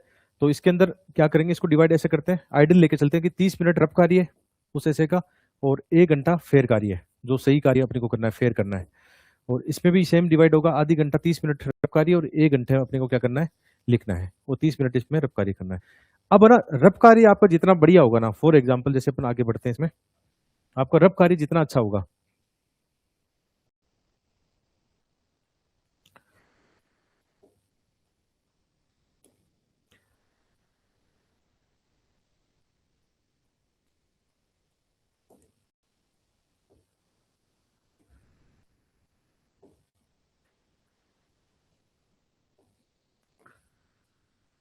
जैसे अब मान लो कोई भी टाइटल अपना ना, अपने रब कार्य में क्या करना है, उस टाइटल को लिखना है। जैसे पहला अपन ऐसे लिख रहे हैं, कोई भी ऐसे हो सकता है, वो उसका नाम ऐसे रब कार्य में लिख के, अब यहाँ क्या करोगे, रब कार्य के अंदर आप पहले ही सोच लो कि इंट्रो मुझे इसका लिखना है। ठीक है, इंट्रो में क्या करना है, इंट्रो में जैसे सोच लो एक बार कि मुझे अपनी कोई कहानी से शुरू करना है, रब कार्य में लिखना है, और यहाँ पे हिंट दे देना कि हाँ मैं कोई रामू की कहानी यहाँ सुनाने वाला हूँ। या आप कोई कोटेशन से शुरू करोगे तो आप पहले ही सोच लो कि हाँ यहाँ कोई जैसे महात्मा गांधी की कोटेशन में यूज करने वाला हूँ। रबकारी में ये बात करनी है। जैसे मैं अपना रबकारी कैसे करता था, मान लो मैं कोई लिख रहा हूँ तो मैं कोशिश करता था कि यार कोई यहाँ से पोइम शुरू करते हैं एक, तो ऐसे ही अपनी टूटी फूटी यहाँ पोइम बनाता था, यहाँ पे रबकारी में बनाता था पोइम, ऐसे 3 4 5 लाइनों की पोइम ऐसे बना लिया, बन जाती है। आप जब पढ़ते हो उस रिदम में होते तो होता है, मैंने ऐसे करके दिखाया, रील में होता है ऐसा, वो कर लिया। आप कोई चाहो तो कोई रिपोर्ट इंडेक्स को याद कर लो कि इस ऐसे के हिसाब से ऐसा करना है, तो रबकारी में आप पहला पैराग्राफ आपका तैयार हो जाएगा कि पहले पैराग्राफ में मुझे क्या करना है। रबकारी में ये बात लिख दिया ना, रिपोर्ट डेटा, जैसे मुझे एसडीए की रिपोर्ट इस्तेमाल करना है, उसकी रैंक ये है, भारत का ये डेटा है 134 या 133 194 से ऐसे करके ये अपना काम हो रहा है।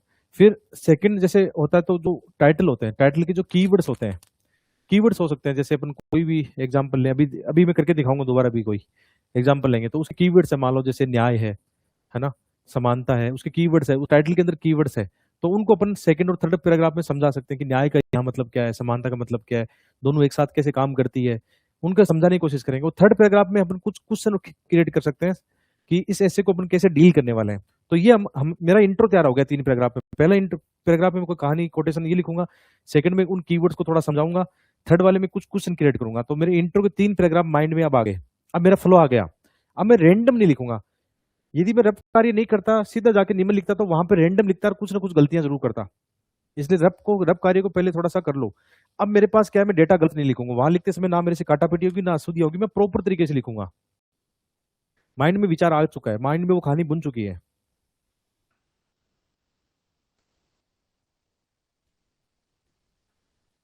हाँ, ट्रांसपेरेंट आता है ना वो, तो आप क्या बोल रहे हो, वो आता है, देख लेना वो तो।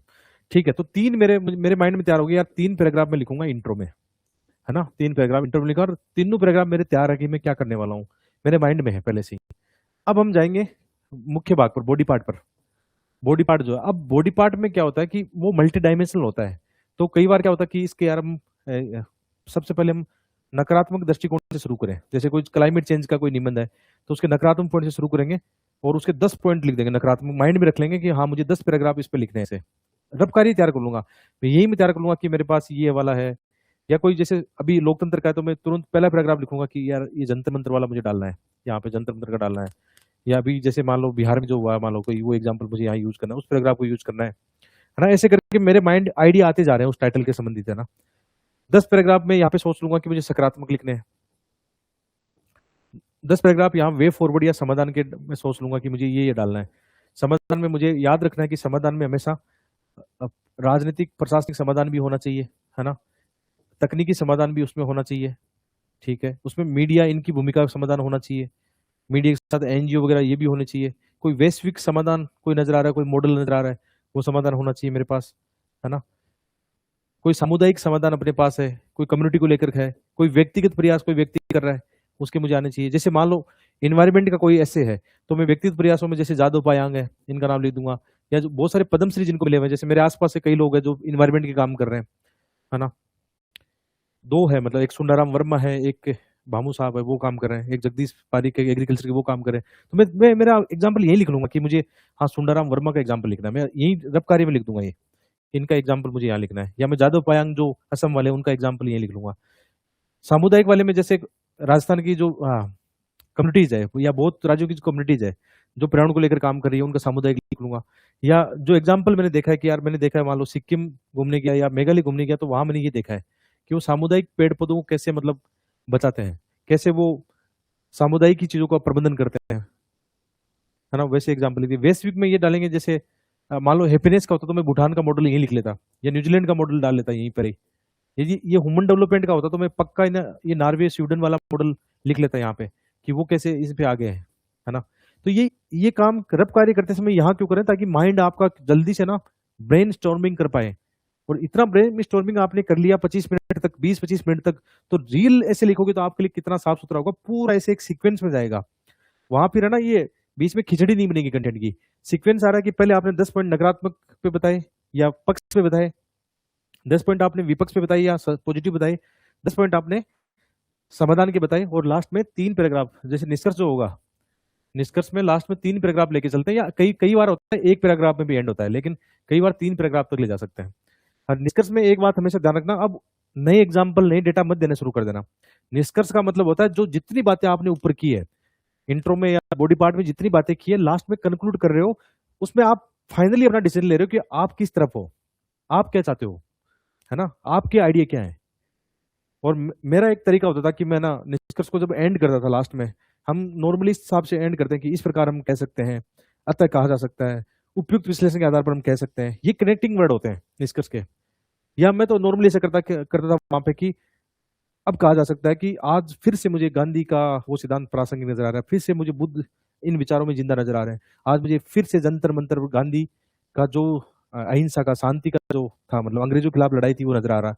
आज मुझे फिर से अनिल के अंदर भगत सिंह नजर आया, मुझे आज फिर से झांसी की रानी उसके अंदर नजर आई। मेरा लिखने का तरीका देखो, ऐसे में मैं जब एंडिंग कर रहा हूं तो मैं लिखूंगा कि वाकई अपने देश और संविधान आज भी जिंदा है, आज भी युवा पीढ़ी उसको बता रही है। मैंने अब फिर से जंतर मंतर पे उस लड़की के रूप में झांसी रानी को देखा, है ना, उस लड़की के रूप में इंदिरा को देखा। ऐसा करके मतलब लिख सकते हो, अपनी शैली ऐसे रखो ना, भाव वाली शैली रखो, है ना। इमोशनलेस शैली आपको निबंध में नंबर नहीं दिलाने वाली है, ये जीएस का आंसर नहीं है। इमोशन के साथ रखो, अपनी बात को दिल के साथ रखो, जज्बे के साथ रखो, है ना।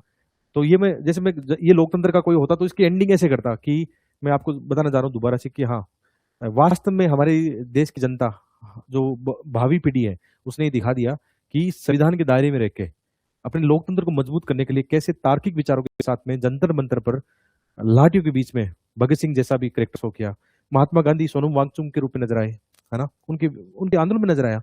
इतना बड़ा आंदोलन 30-40 दिन तक कोई दंगे नहीं भड़के, कितना शांतिपूर्वक रहा। छुटपुट घटनाएं तो होती है, छुटपुट घटना गांधी जी के टाइम भी थी, लेकिन इसको कितना देखो, कितनी जल्दी मतलब अप्रिशिएट किया। लोग सोचते थे कि ये तो जैन जी है, सोशल मीडिया चलाती है, ये क्या व्यवहारिक करेगी, लेकिन बदल दिया उन्होंने।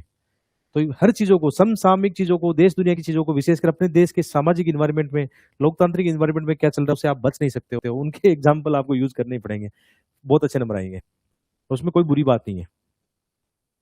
जो प्रोफेसर आपकी कॉपी चेक करेंगे, वो प्रोफेसर भी वहीं बैठे थे, बस दिखा नहीं रहे थे बेचारा अपना, वो भी वहीं थे चिंता मत करो, वो भी अप्रिशिएट करेंगे सभी यूनिवर्सिटी के। जैसे नॉर्मली ऐसा कहते हैं कि जो कॉपी चेक करते हैं डीयू के होते हैं, जेएनयू के होते हैं, है ना, ज्यादातर सुनने में जो आता है, मुझे कंफर्म नहीं पता कैसे होता है, उनका एक पैनल होता है, लेकिन जेएनयू के प्रोफेसर भी होते हैं, डीयू के भी होते हैं, इलाहाबाद यूनिवर्सिटी के भी होते हैं, अलग अलग यूनिवर्सिटी से भी वो लाते हैं जो कॉपी चेक करने वाले होते हैं। तो आप चिंता मत करो, आप वो प्रोफेसर भी आप जैसा ही है, वो भी चाहता है कि देश का भविष्य अच्छा हो, चाहे वो किसी भी पार्टी, किसी विचारधारा को फॉलो करते हो, वो कतई आपके नंबर नहीं काटेगा ऐसे।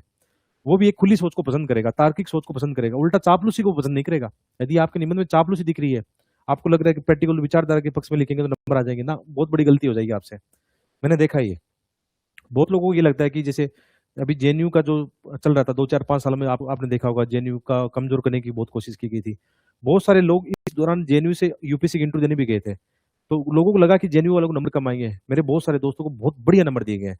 ये हम सोचते हैं, हम आम आदमी सोचते हैं कि ऐसा होता है, जबकि ऐसा नहीं होता है यार। वहां पे तर्क पे बातें होती है, और ऐसे आपके तर्क को कोई झुठला नहीं सकता, चाहे आप किसी भी पार्टिकुलर विचारधारा के हो, किसी भी यूनिवर्सिटी के हो, उससे फर्क नहीं पड़ेगा, है ना। तार्किक चीजें, संविधान वाली चीज हमेशा चलेगी, इस बात को ध्यान रखना। ऐसे में एंडिंग में कोई पैराग्राफ देकर एंड कर सकते हैं या नहीं?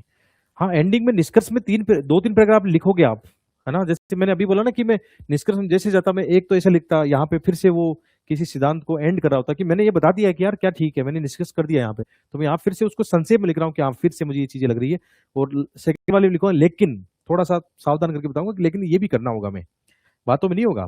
लोकतंत्र की लड़ाई जारी रखनी होगी, अब कहीं भी किसी के साथ भेदभाव नहीं होगा, किसी के साथ अब अन्याय नहीं होगा, सब मिलके, हम सब मिलके। मीडिया भी सुधार रहा है, देखो पैरेलल मीडिया खड़ा हो गया, यूट्यूब का मीडिया खड़ा हो गया, है ना। और जो परंपरागत जो मीडिया था, किसी पर्टिकुलर एक मतलब, आप ज्यादातर पूंजीपतियों के जो मीडिया है, मतलब आप ऐसा तो मत लिखना, उसमें लिख सकते हो कि फिर से ये लोकतंत्र मजबूत हो रहा है, जो चौथा स्तंभ जिसको बोलते हैं ना अपन, मीडिया को बोलते हैं, हमने देखा है अभी, चौथे स्तंभ को भी देखा है।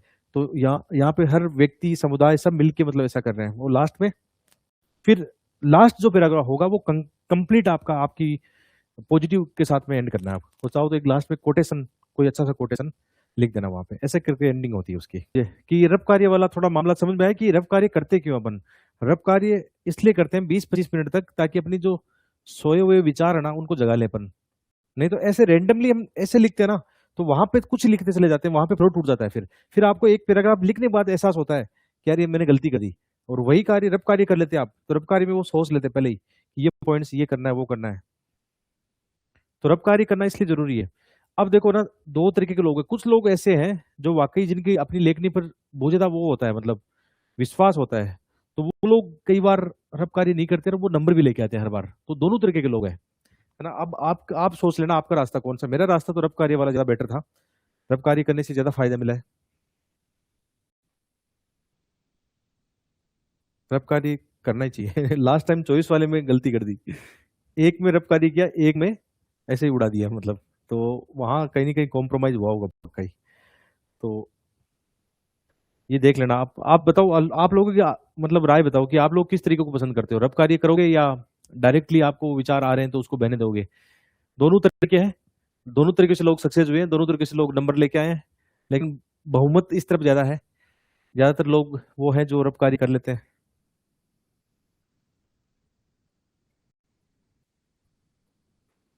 रब कार्य वाला आप लोगों को ठीक लग रहा है। फिलोसफिकल टाइटल दो, नहीं तो आप लोगों को लगेगा कि मेरे को तो पहले पता है, मैं तो वो तैयार करके आया हूँ।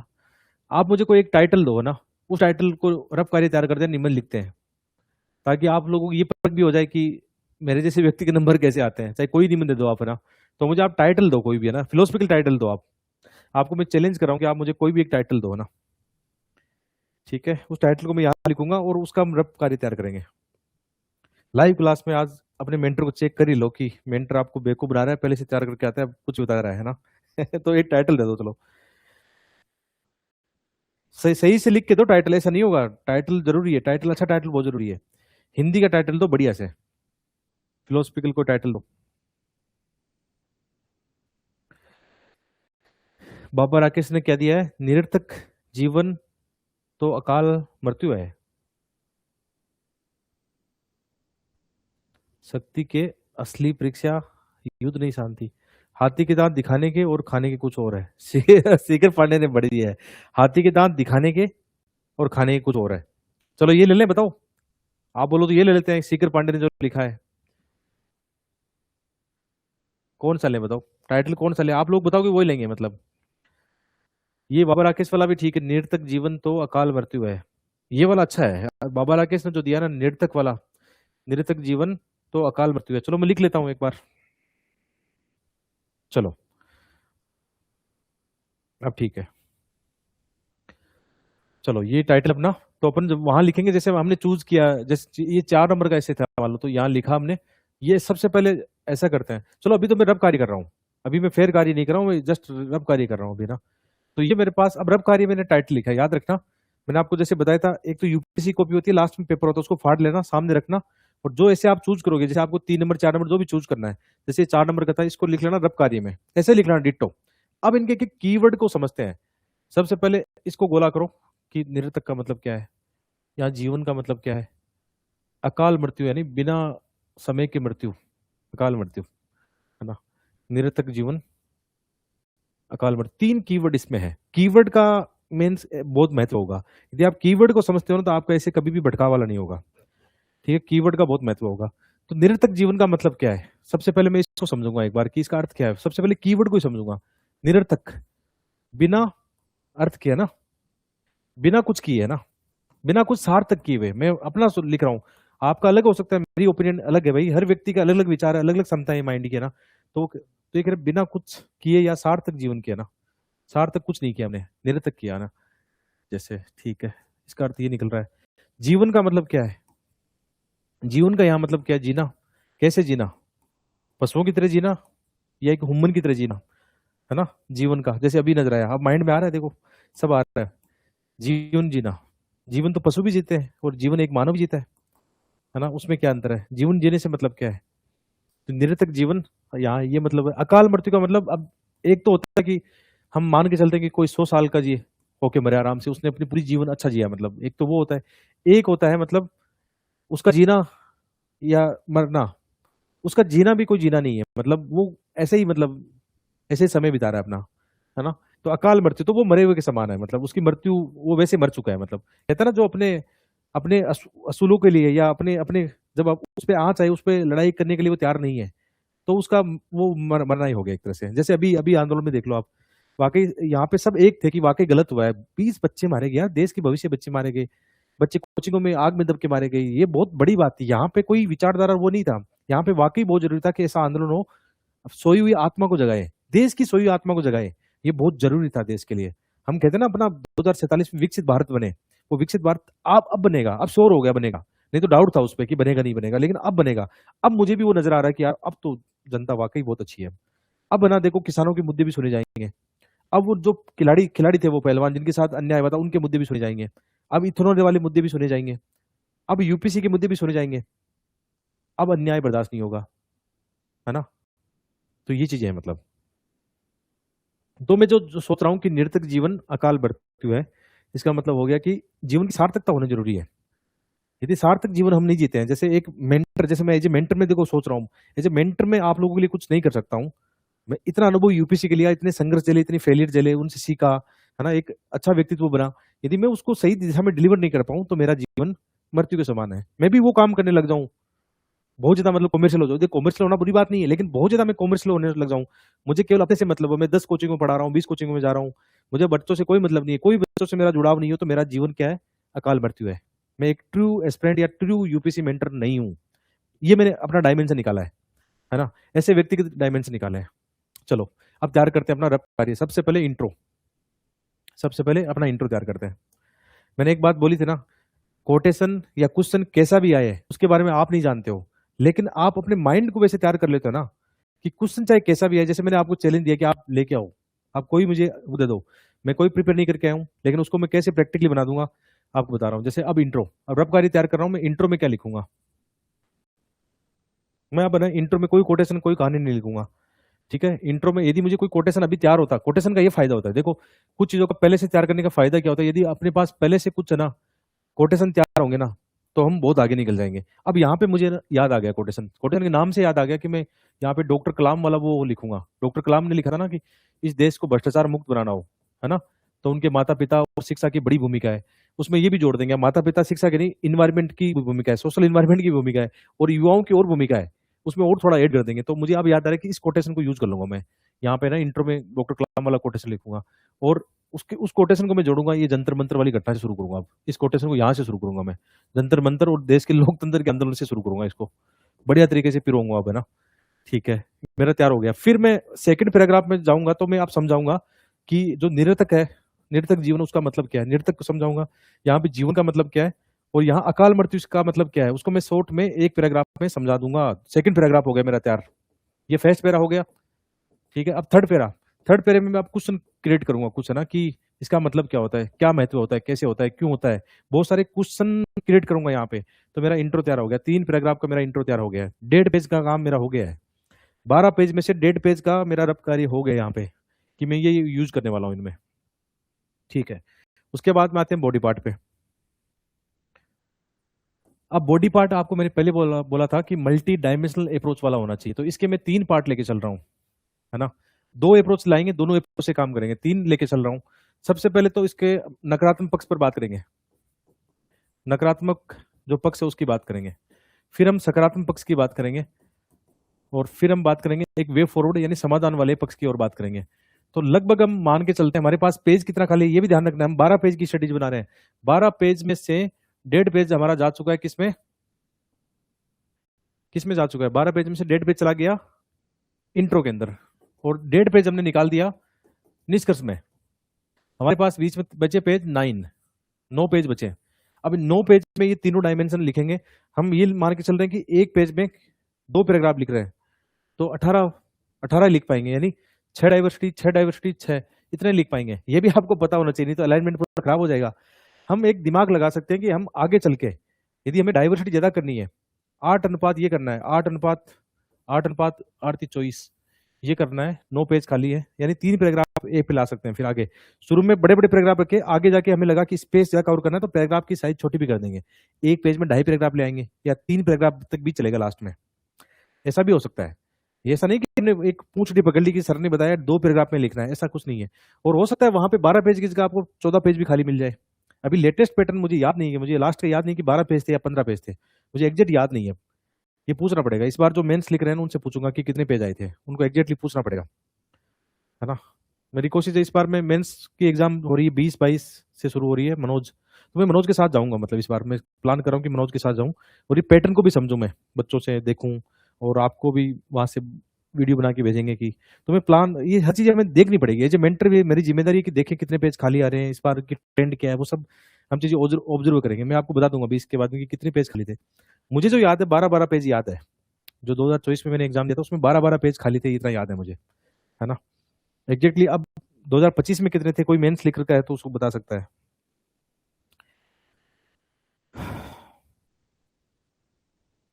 16 पेज आए थे। अब 16 पेज तो बहुत हो जाते हैं, 16 पेज आए थे नहीं थे, मतलब कंफर्म कह नहीं सकता मैं अब। मुझे 12 पेज का तो मुझे याद है ना। 1000-1200 वर्ड हमें 10 से 12 पेज में आराम से पूरे हो जाते हैं मतलब। चलो अपन एक बार 12 पेज की लेके चलते हैं स्ट्रेटेजी। 16 पेज है तो 15 पेज है मान लो, तो 15 पेज की स्ट्रेटेजी ले आना, क्या दिक्कत है। तो हमें मोटा मोटी क्या करना है, हम जैसे एक पेज में 3 पैराग्राफ लिखें, है ना। 3 पैराग्राफ लिखे तो 9 में कितने लिख सकते हैं, 27, लगभग 27 पैराग्राफ लिख सकते हैं। तो ये लगभग इतनी डाइवर्सिटी काफी होती है। तो इस वाले पक्ष में अपन क्या करें, आप डाइवर्सिटी क्रिएट करें ना, अलग अलग डाइवर्सिटी लेके आए। नकारात्मक पक्ष में जीवन में आप मेडिकल शुरू करते हैं पहले। ऐतिहासिक दृष्टिकोण से मैं कुछ सोच रहा हूँ, मेरा फ्लो नहीं टूटे कि मैं सबसे पहले हिस्ट्री से शुरू करूंगा, एक पैराग्राफ हिस्ट्री का आएगा। तो ऐतिहासिक रूप से इससे नकारात्मक एग्जाम्पल कौन सा आ सकता है, वो आप माइंड में धीरे धीरे क्रिएट करना पड़ेगा मुझे, यही रफ्तारी में कि जिनका हर बार बार मुझे ना अपने उस पे जाना पड़ेगा, टाइटल पे। बार बार जो टाइटल लिखा था वो उस पे जाना पड़ेगा, तो टाइटल सामने होना चाहिए। निरर्थक जीवन अकाल मृत्यु, बार बार हर पैराग्राफ से पहले ये देखना पड़ेगा, डाइवर्सिटी से पहले निरर्थक जीवन अकाल मृत्यु है। हिस्ट्री में ऐसा कौन सा करेक्टर है जिनका ये निरर्थक जीवन था और वो अकाल मृत्यु के समान ही था, मतलब कोई करेक्टर याद आ रहा है हिस्ट्री में, या हिस्ट्री में ऐसी कोई घटना याद आ रही है। बहुत ज्यादा टाइम नहीं है अपने पास क्रिएट कर, लेकिन आधी घंटा बहुत होता है रब कार्य के लिए, उसमें आ जाता है। तो हिस्टोरिकल पॉइंट व्यू से कोई आपको लेकिन घटना, कोई एग्जांपल सोचना पड़ेगा यहाँ पे कि मुझे कौन सी घटना या कोई उदाहरण देके मैं लिखूं जहाँ पे निरर्थक जीवन जहाँ पे देखने को मिलता है। जैसे एक हिस्ट्री का अपन हिटलर का ले सकते हैं कि हिटलर वाले उसमें एग्जाम्पल में नजर आता है कि उसका जीवन एक तरह से मानवता का नरसंहार किया, तो वो उसका जीवन निरर्थक ही, वो काल मृत्यु के समान ही था। उसको आज हम कितने नेगेटिव सेंस के हिसाब से देखते हैं, है ना।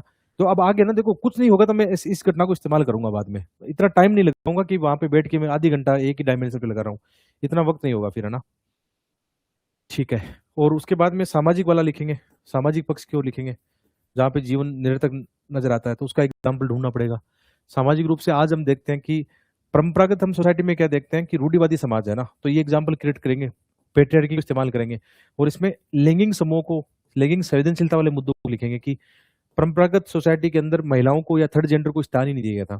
तो एक तरह से मतलब ये हमारे लिए वो अकाल मृत्यु थी कि हम जो बहुसंख्यक थे उन चीजों को देख नहीं पाए, मतलब ऐसा करके डाइवर्सिटी क्रिएट हो गई।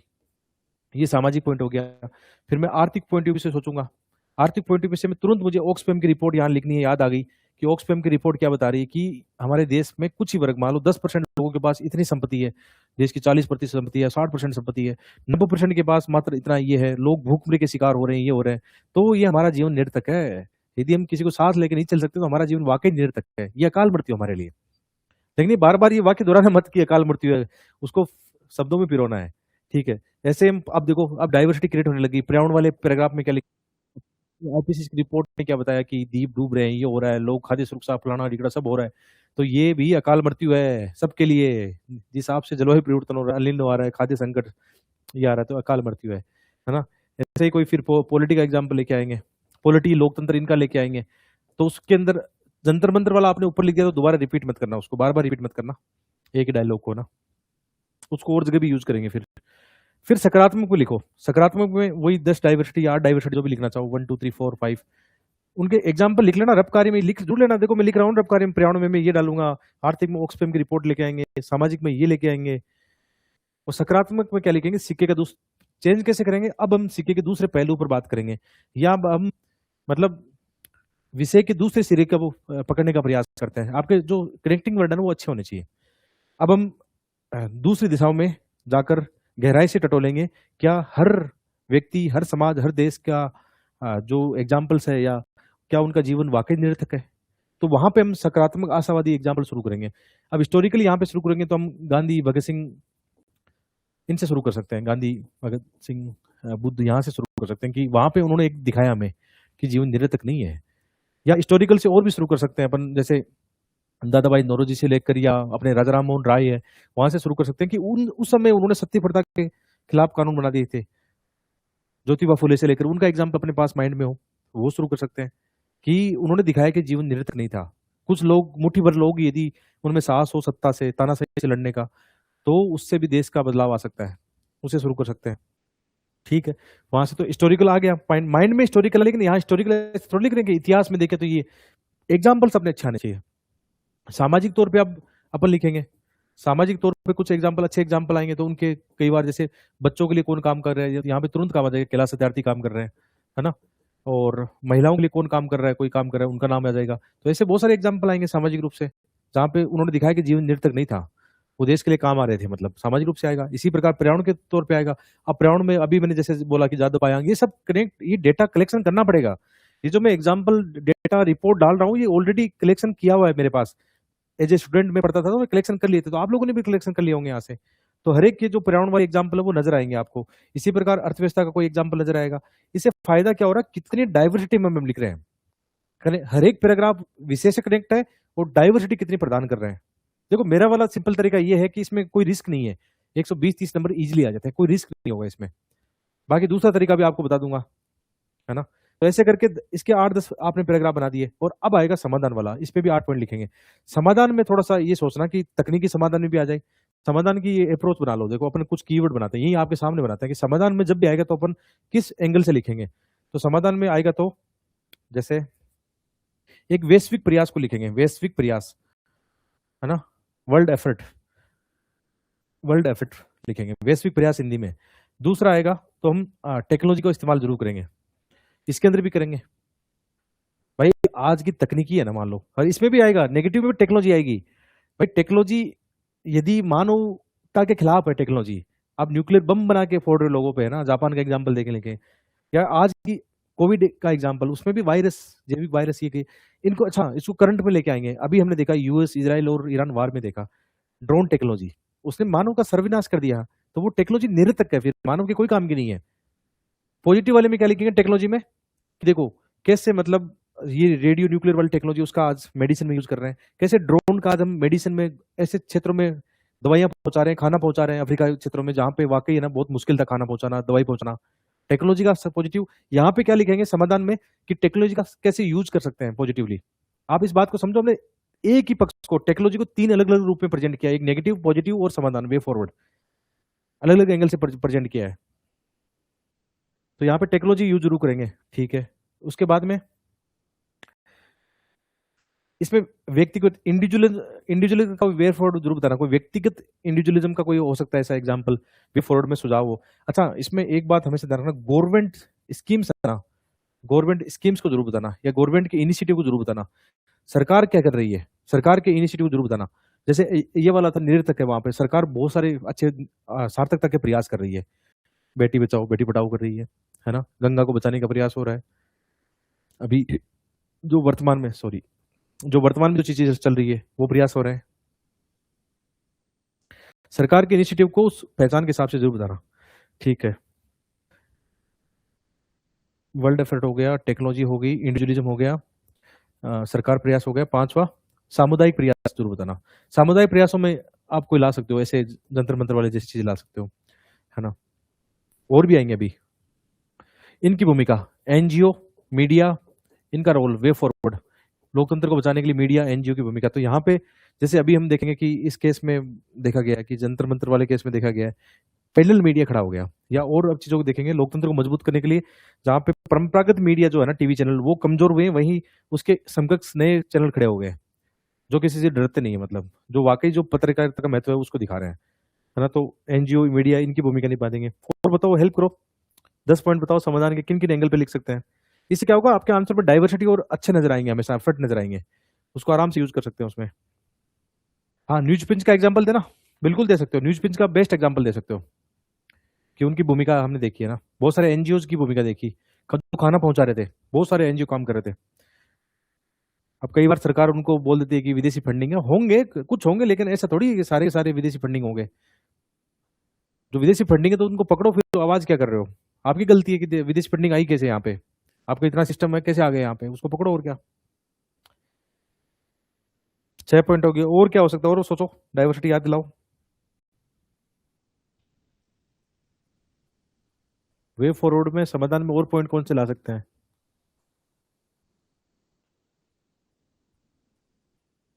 एक इनको भी वे फॉरवर्ड में रख सकते हैं, एचडीजी लक्ष्य को हमेशा ध्यान रखना। इसमें भी एचडीजी लक्ष्य आ सकते हैं वे फॉरवर्ड में। एचडीजी लक्ष्य बहुत बड़े हैं, उसमें सब कुछ आ सकता है। एक वे फॉरवर्ड को भी ये भी ला सकते हैं, एचडीजी लक्ष्य को भी यहाँ घुसा। एक अपने संविधान वाली चीजों को ले आना, संविधान का प्रोविजन जरूर बताना। और एक अब आगे संस्थागत प्रयास, संस्थागत प्रयासों में अपने ये ना कानून वगैरह ये ला सकते हो, नियम कानून सब ला सकते हो। और एक इथिक्स वाला ले आना 10 पॉइंट। तो इसको आप यूज कर लेना। देखो इतना टफ नहीं है सोचना, जब मैं सोच पा रहा हूँ एकदम नॉर्मली, तो आप भी कर लोगे। देखो ये बच्चे ने रेखापाल ने लिखा भी है, बढ़िया पॉइंट है। Constitution point, HTG point, ethical governance points, inclusive growth, बहुत बढ़िया रेखापाल। लेकिन मैं ईमानदारी से बताऊं, आपके पॉइंट मैंने देखे नहीं थे, अब जाके देखे मैंने दोबारा।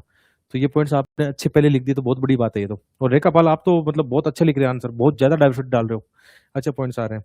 तो आप बताओ मुझे कि जो वो निबंध था, हमने यहाँ 15-20 मिनट बैठ के जो आपने टाइटल दिया मुझे, है ना, अब हर एक पैराग्राफ उस टाइटल के साथ जुड़ा हुआ है। अच्छा लास्ट में फिर निष्कर्ष बचा, तो निष्कर्ष को ना फिर अच्छे से एंड करेंगे कि उपयुक्त विश्लेषण, हमने कितना पक्ष और विपक्ष और वे फॉरवर्ड में बात की कि उपयुक्त हमने जो विश्लेषण किया उसके आधार पर हम क्या कह सकते हैं कि वाकई जो है ना, यदि हम ह्यूमैनिटी के लिए, यदि इन्वायरमेंट के लिए, या मतलब वंचित वर्ग के लिए, या किसी भूखे को खाना नहीं खिला सकते, है ना, या कोई एक डॉक्टर है मान लो, डॉक्टर किसी का कोई मरीज है जिसको वाकई कुछ नीड है, उसकी हेल्प नहीं कर सकता, या एक मैं एज ए मेंटर टीचर हूँ, मैं किसी की हेल्प नहीं करूँ मान लो। जैसे अपने अपने क्लास में बहुत सारे ऐसे बच्चे आते हैं जो दिव्यांग है, मतलब किसी के पेरेंट्स नहीं है, तो यदि उनकी मैं मदद नहीं करूँ, है ना, चाहे वो फाइनेंशियली मदद हो या इमोशनली हो या कैसे भी आगे बढ़ी मदद नहीं करूँ, तो वो फिर उसका जीवन निरर्थक है, मतलब, है ना, इसमें कोई शक नहीं है। तो ये चीजें हैं, मतलब ये चीजें आपको अलग अलग डालनी है, उसको दिखाना है। और फिर से आप उसमें दिखा सकते हो कि हमने एक बार फिर से, जैसे मैं वो मेरा वाला डायलॉग, वो मेरी अप्रोच है कि निष्कर्ष में बताता हूँ क्या। जैसे रिसेंटली हमने फिर से देखा है कि अ, अपने जंतर मंतर आंदोलन में, जहाँ पे एक समय ऐसा लगने लगा था, यूथ को ऐसा लगने लगा था, जेनजी को ऐसा लगने लगा था कि उनका जीवन निरर्थक है यदि हम अपने अधिकारों के लिए नहीं लड़ पाए, हम केवल घर पे बैठ के केवल सोशल मीडिया से स्क्रॉल कर रहे हैं। तो वाकई मतलब ऐसी क्रांति आई, उनमें से कुछ बच्चे निकले, नेतृत्व तो लीडरशिप क्वालिटी उनमें पैदा की, है ना।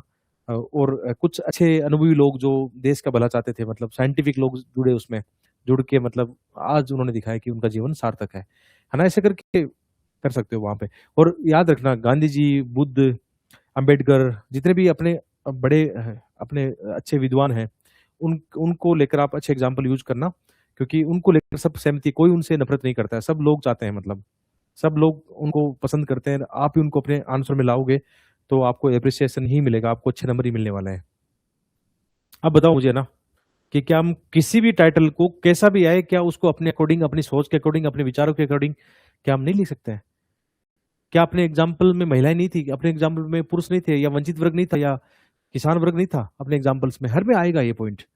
सारे वर्गों को, वंचित वर्ग को हम शामिल करेंगे, सारे विद्वानों को लेके आएंगे, महिलाओं के एग्जाम्पल भी लेके आएंगे, पुरुषों के भी एग्जाम्पल आएंगे, अलग अलग धर्मों के देना चाहते हो, अलग अलग धर्मों के लेके आते हो। लेकिन मेरा वाला तरीका नहीं, मैं बहुत कम, या मैं तो नहीं, मैं मुझे ये एपिक स्टोरी अच्छी भी नहीं लगती कि मैं किसी धर्म या कोई महाभारत या उनका कोटेशन देके लिखूं, मुझे उतना पसंद नहीं है, ना मुझे पता है उनके बारे में, ना कभी पढ़ा वो चीज, आइडिया नहीं है उसके बारे में। जो अपन नॉर्मली जो चीजें न्यूज़पेपर में पढ़ते हैं, करंट अफेयर में पढ़ते हैं, उनको मैं ज्यादा यूज करता हूँ अपने निबंध में, उसका फायदा भी मिलता है।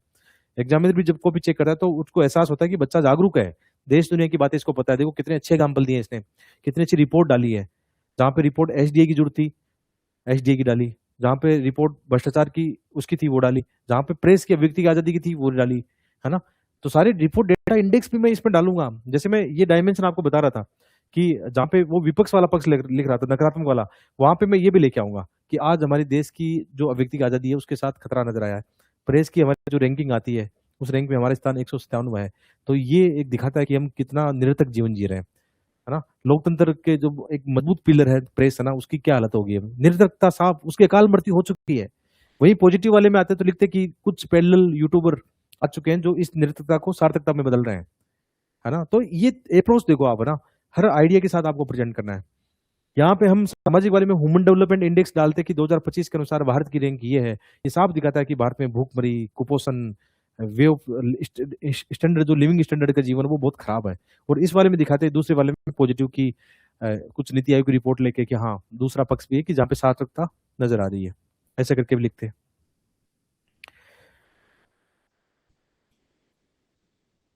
तो डरना मत ना, आप ये समझ सोचना कि ये तो मैं तो पढ़ा ही नहीं है, आप नहीं थोड़ा बहुत नहीं पढ़ा। अच्छा यार, आप में से लगभग बच्चे 21-22 साल के तो होंगे, मिनिमम एज मान के चलते हैं, आप में से 20-21 साल के तो कोई भी होगा, आपने कॉलेज की एग्जाम दी है। तो आप इतने थोड़े बहुत विचारशील व्यक्ति तो जरूर होंगे कि आपको कोई बात लिखने के लिए बोल दे, और वो भी खुलकर। मैं तो आपको आजादी दे रहा हूँ, अभी अभिव्यक्ति की आजादी दे रहा हूँ, मैं आपको जज ही नहीं कर रहा हूँ। मैं आपको बिल्कुल जज नहीं करूंगा कि आपके पास ज्ञान नहीं है, आपके पास डेटा नहीं है, आपके पास करंट अफेयर नहीं है, मैं बिल्कुल जज नहीं करूंगा आपके आंसर। मैं जज करूंगा कि आपकी सोच कैसी है ना। सोच तो आदमी अच्छा लेता है ना, थिंकिंग तो अच्छा कर ही लेता है। अब आप नकारात्मक अभिवृत्ति रखते हो या पॉजिटिव रखते हो, एनर्जेटिक रखते हो, वो तो आप पे डिपेंड करता है। फिर आपकी अप्रोच यानी टोटलिटी में सोचना, यानी आप सामाजिक, आर्थिक, राजनीतिक, बहुआयामी दृष्टिकोण से सोच रहे हो। तो इतना तो एक व्यक्ति जो 21 साल का है वो तो सोच लेता है ना। कम से कम फॉर्मेटिंग तो बढ़िया कर ही सकते हो, सुंदर सुंदर लेखन तो कर ही सकते हो, ये तो काम कर ही सकते हो ना, पैराग्राफ स्टाइल में अच्छे लिख सकते हो। और आज नहीं तो आज से 12 महीने बाद में कंटेंट तो आपके पास आ ही जाएगा। और रियल एग्जाम में जब कंटेंट अच्छा होगा तो आप लिख ही लोगे। आपको पता लग गया कि निबंध मुझे तैयार रखना है, निबंध 250 मार्क्स का आता है। सबसे इंपॉर्टेंट महत्व है मेंस के एग्जाम में, सबसे बड़ा इंपॉर्टेंट महत्व है निबंध का पेपर, जिसको लोग सबसे ज्यादा इग्नोर करते हैं। 90% लोग इसको इग्नोर करते हैं, उसका खामियाजा भी भुगतते हैं। आपने देखा होगा, निबंध नहीं लिखते तो इंग्लिश मीडियम की रैंकिंग में कितना बदलाव देखा होगा। हिंदी मीडियम में ट्रेडिशनली निबंध में नंबर अच्छे मिलते आए हैं। रिसेंटली 1-2 सालों में थोड़ी सी गड़बड़ हुई है, यूपीसी शायद भूल गया इसको बैलेंस करना क्योंकि यूपीसी नॉर्मली मुझे जहां तक लगता है कि वो ये देखता है कि इंग्लिश मीडियम के लोग जीएस में थोड़ा ज्यादा ग्रो कर जाते हैं, या ऑप्शनल सब्जेक्ट में उनके मार्क्स ज्यादा आ जाते हैं। तो वो इसको जहां तक मुझे लग रहा है कंपेंसेट करता है हिंदी मीडियम को, ऐसे एथिक्स में नंबर अच्छे देखे। तो वो 1-2 साल से ये बात मुझे लगता है भूल गए हैं कि हिंदी मीडियम को ऐसे में नंबर देना था, ताकि वो थोड़ा सा समानता नजर आए, वहां पे जस्टिस नजर आए, है ना। ये फर्क देखा है मैंने, होता है वहां पे, ऐसा बैलेंस करने के लिए चीजें होती है। जैसे ऑप्शनल सब्जेक्ट को बैलेंस करने के लिए स्केलिंग होती है, तो अलग अलग मीडियम में भी ऐसा कुछ वो जरूर करते हैं, बैलेंस बनाने के लिए, संतुलन बनाने के लिए करते हैं। नॉर्मली उनको देखते हैं पूछ रहा है तो 50 नंबर का गैप है, तो उसको कंपनसेट कहाँ करेंगे, कहने की थोड़ा सा ऐसे में हिंदी मीडियम में इजी मार्किंग कर दो कुछ ना कुछ गाइडलाइन के हिसाब से। मैं ऐसा सोच रहा हूँ, रियल में क्या होता है मुझे नहीं पता, रियल में ऐसा वहां होता नहीं होता, मैं नॉर्मली अपने अनुभव का आधार पर बोल रहा हूँ कि ऐसा होता होगा। तभी वो गैप दिखता है, जहाँ पे इंग्लिश मीडियम में ऐसे में बहुत कम नंबर दिखते हैं, हिंदी मीडियम में 130-140 नॉर्मली आ जाते हैं कई बार। लेकिन पिछले 1-2 साल में गड़बड़ हुआ है, ये थोड़ा सा असंतुलन वापस खराब हो गया।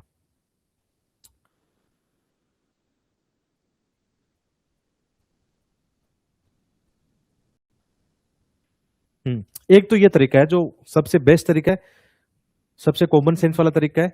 एक तरीका होगा कि फिर आप ना ये अप्रोच मत रखो ना, वो थोड़ा टेढ़ा तरीका है ना, मतलब अलग ही तरीके से लिखना है उसको, उसमें फिर अलग तरीके से कैसे लिखना होता है, वो थोड़ा टेढ़ा तरीका है। मेरा वाला तरीका है जिसमें नंबर आते हैं, 5 बार लेके आए भी आए हैं उनसे, ठीक है।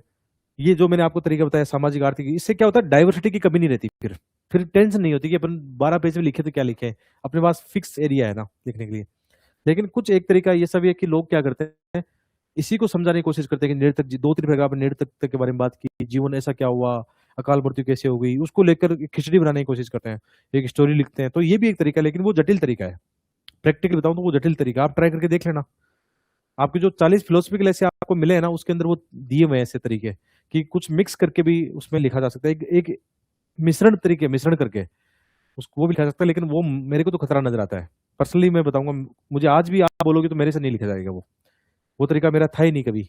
मेरा तो वही तरीका था, अलग अलग डाइवर्सिटी वाला तरीका ज्यादा था।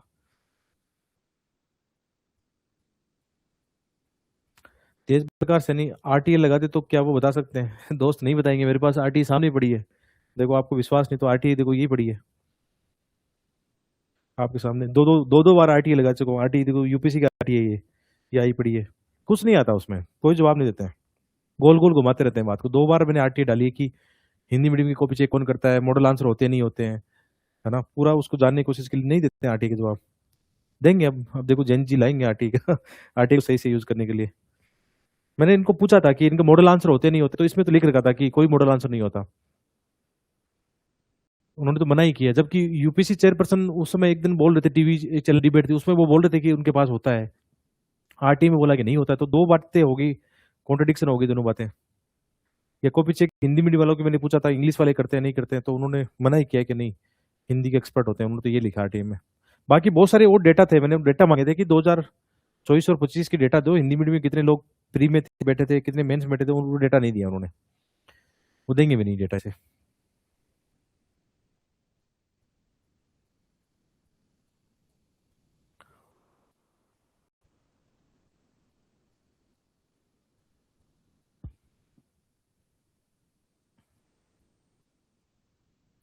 ये ऐसे रिपीट भी हो सकते हैं। बाबर आके 1994 पूछा तो आज भी तो पूछ सकते हैं ना।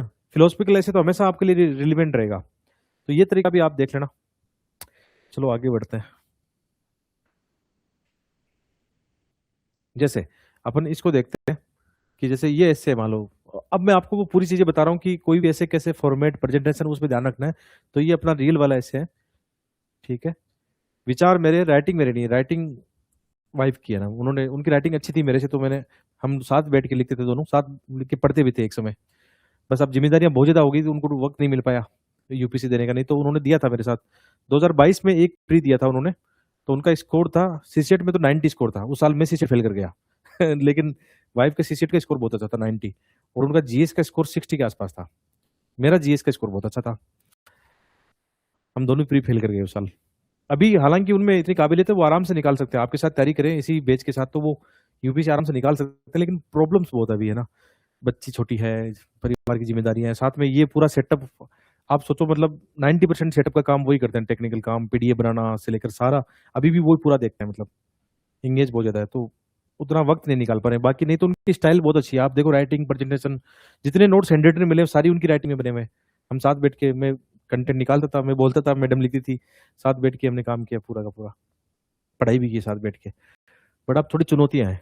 मैं चाहता हूँ कि वो दोबारा से कभी तैयारी 1-2 साल में टाइम निकालें। अभी है उनके पास अटेम्प्ट पड़े, 2-4 अटेम्प्ट है उनके पास बाकी भी। बट ये है कि थोड़ी जिम्मेदारियां तो नो डाउट, उससे जिम्मेदारियां बहुत है साथ में।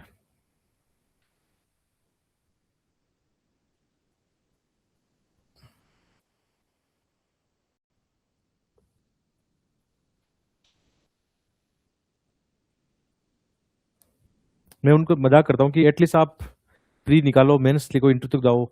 हमें मतलब हिंदी साहित्य का एक अच्छा मेंटर मिल जाएगा। उनका हिंदी साहित्य है, उन्होंने अच्छा पढ़ लिया था हिंदी साहित्य, है ना। तो मैं कई बार बोलता हूँ मुझे बहुत सपोर्ट मिल जाएगा फिर इंटरव्यू तक जाओगे।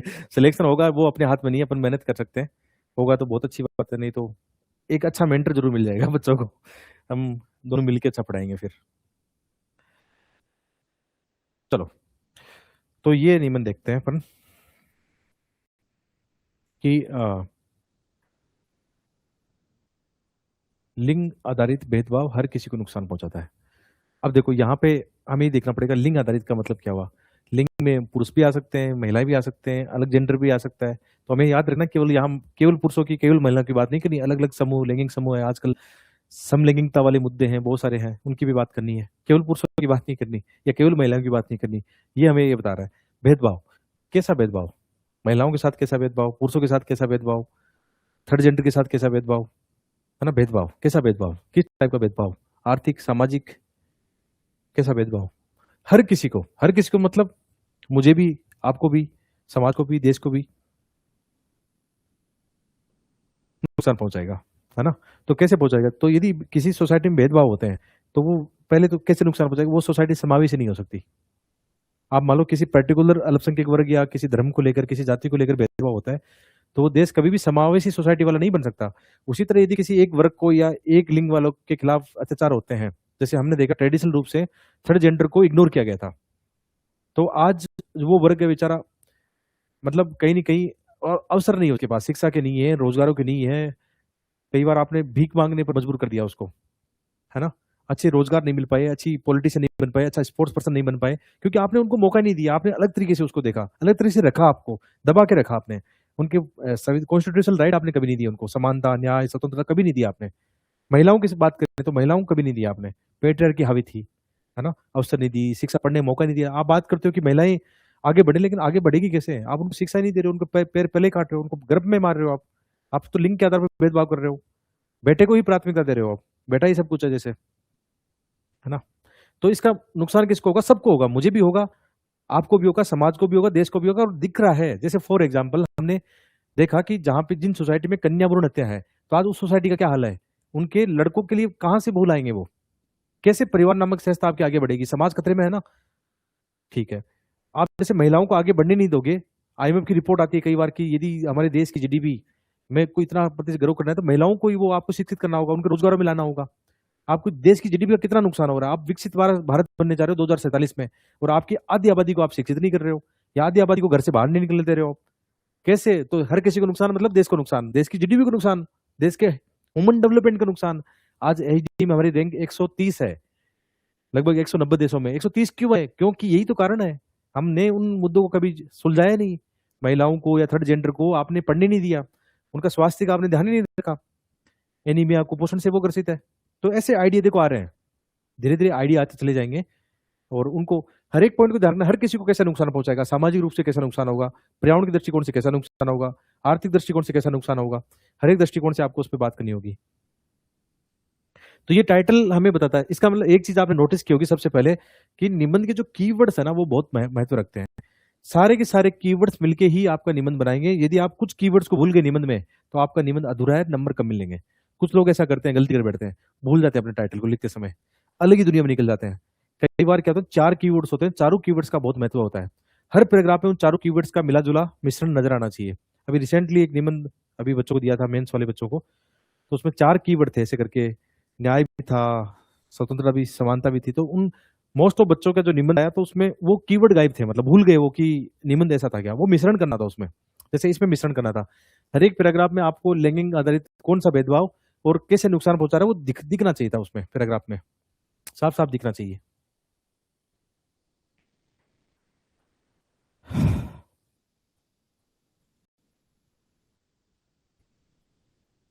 चलो, तो अब इसको शुरू करते हैं। कैसे शुरू करते हैं, जो आपको पहले बताया था मैंने, कि अब देखो मैं पीछे नहीं देख रहा हूँ, रफली मैं सोच रहा हूँ कि मुझे इसका इंट्रो लिखे तो कैसे करें, इसका इफेक्टिव इंट्रो कैसे लिखे। याद रखना, शुरू के 3 पैराग्राफ बना बहुत मायने रखते हैं। मुझे ऐसा लगता है एग्जामिनर 3 पैराग्राफ देख के ही आपका आंकलन कर लेगा कि इसको मैं नंबर अच्छा दूंगा नहीं दूंगा।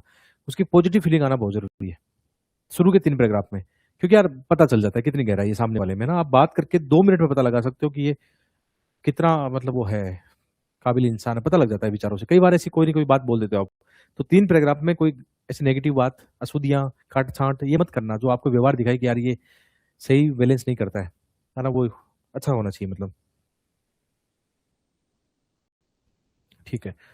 तो जैसे अब ये, जैसे मान लो उस समय मैंने ये मूवी देखी थी, मतलब उस समय देखी थी वेब सीरीज, और उस समय ये टाइटल भी था माइंड में कि मुझे एक निबंध लिखना था बच्चों के लिए। उस समय 23 वाले मेंस वाले बच्चे थे उनके लिए, तो ये टाइटल था। तो उस समय देखो विचार क्या था, विचार आया कि अभी तो मूवी देखी जस्ट ना, तो अपने पास जरूरी है क्या कोटेशन लिखे। अपने पास ये मूवी की हाल ही में मैंने देखो कैसे लिखा, हाल ही में मैंने एक तमिल वेब सीरीज, अंडरलाइन करना है, स्वीट करम कॉफी देखी है ना, जिसमें एक दादी, उनकी बहू और एक पोती की कहानी वो है ना। और इसमें तीनों पीढ़ी की महिलाओं के साथ होने वाले लिंग आधारित भेदभाव, क्वेश्चन था ना, लिंग आधारित भेदभाव को गहराई से दिखाया गया है। जहां तीनों महिलाएं अपने स्वतंत्र वजूद की तलाश में पूरे देश में घूमने के लिए निकल जाती है। देश के विभिन्न भागों और लोगों से मिलने पर उन्हें एहसास होता है कि पूरे देश में जहां पुरुषों को सभी क्षेत्रों में निर्णय लेने की आजादी है, वहीं महिलाओं पर पेट्रियार्की निर्णय थोप कर उन्हें जंजीरों में जकड़ा हुआ है। तो एक कहानी की तरह, एक इमोशन के साथ, एक फ्लो के साथ, हमने एक मूवी का एग्जाम्पल लेके, वेब सीरीज का एग्जाम्पल लेके उस टाइटल को पिरो दिया हमने। और कोई इसमें इमोशन लेस नहीं है, इमोशन है इसमें, इसमें एहसास है ना, वो दर्द है ना, वो अत्याचार दिख रहा है, वो इनजस्टिस दिख रहा है टाइटल के हिसाब से, तो उसको पिरो दिया इसमें। आगे बढ़ते हैं, पहला पैराग्राफ हो गया। पहले पैराग्राफ में हमने क्या सोचा था, कोई कोटेशन लिखे, कोई कहानी लिखे, कुछ ऐसा करें, है ना, या नॉर्मल इंडेक्स के साथ शुरू कर दें। यदि कहानी नहीं होती तो मैं शुरू करता, रिसेंटली हाल ही में जारी human development report, UNDP human development report में भारत की ये रैंक आई है। ये दिखाता है हमारे देश का सामाजिक भेदभाव, लिंग आधारित भेदभाव, इसीलिए हम नजर आते हैं, ये करके ऐसा करके शुरू करते हैं उसको। तो वो भी आता, कैसा भी शुरू कर लो, जो आपको अच्छा लगे वो शुरू करो। जरूरी, ये मेरा व्यवहार था कि मुझे ऐसा लगा कि मुझे ऐसा शुरू करना है। आपको लगता है कोटेशन, आपको लगता है कोई कहानी, आपको लगता है रिपोर्ट, कोई इंडेक्स, है ना, आप कोई कैरेक्टर बना रहे हो, आपको जो अच्छा लगे उससे शुरू करो। देखो, आप जितना नेचुरल रहोगे, आप जितना पॉजिटिव रहोगे, नवाचार लाओगे, उतना आपको फायदा है। रिसेंटली एक ट्रेंड देखा गया था कि जैसे टॉपर्स कुछ कहानियां स्टोरी से शुरू कर रहे हैं, लगभग बच्चे उसकी कॉपी करने लग गए कि टॉपर्स पे ऐसा लग रहा है हम कुछ कहानी शुरू करते हैं। मैंने कभी नहीं किया ऐसा, ना मेरे से होता है कि मैं कहानी बना के उनके लिख दूं, ना, नहीं होता। अपना तो जो तरीका, कॉन्फिडेंस वाला तरीका, कि जिससे शुरू करेंगे उसे नंबर मिलेंगे अपने को, अपना तो ये कॉन्फिडेंस है कि जो हो जाएगा। इतने बेकार नंबर तो नहीं है अपने, 100 से नीचे तो नहीं आने। सबसे बेकार मार्किंग होगी तो 100 नंबर भी कम नहीं है। जो रिसेंटली ट्रेंड है, 100 नंबर कम नहीं है। सब क्या है, मतलब आप देखो, जैसे प्राची चौहान है, 97 मार्क्स है, ऐसे में आईज बन गई ना प्रॉपर, 97 वाले भी आईज बन गए। तो 100 नंबर भी ठीक है, मतलब बेकार नंबर नहीं है फिर। अपने मनोज भाई है, उनके 85 80 90 के आसपास है, एग्जैक्टली मुझे याद नहीं है, 85 है 90 है लास्ट टाइम उनका स्कोर। आईपीएस है, बन गए ना आईपीएस। तो इसका मतलब 100 नंबर के भी वैल्यू है ना, 100 नंबर की वैल्यू कम मत आंकना। और जिनके 115 20 25 है उनके तो बहुत वैल्यू है, बहुत अच्छी बात है ये तो।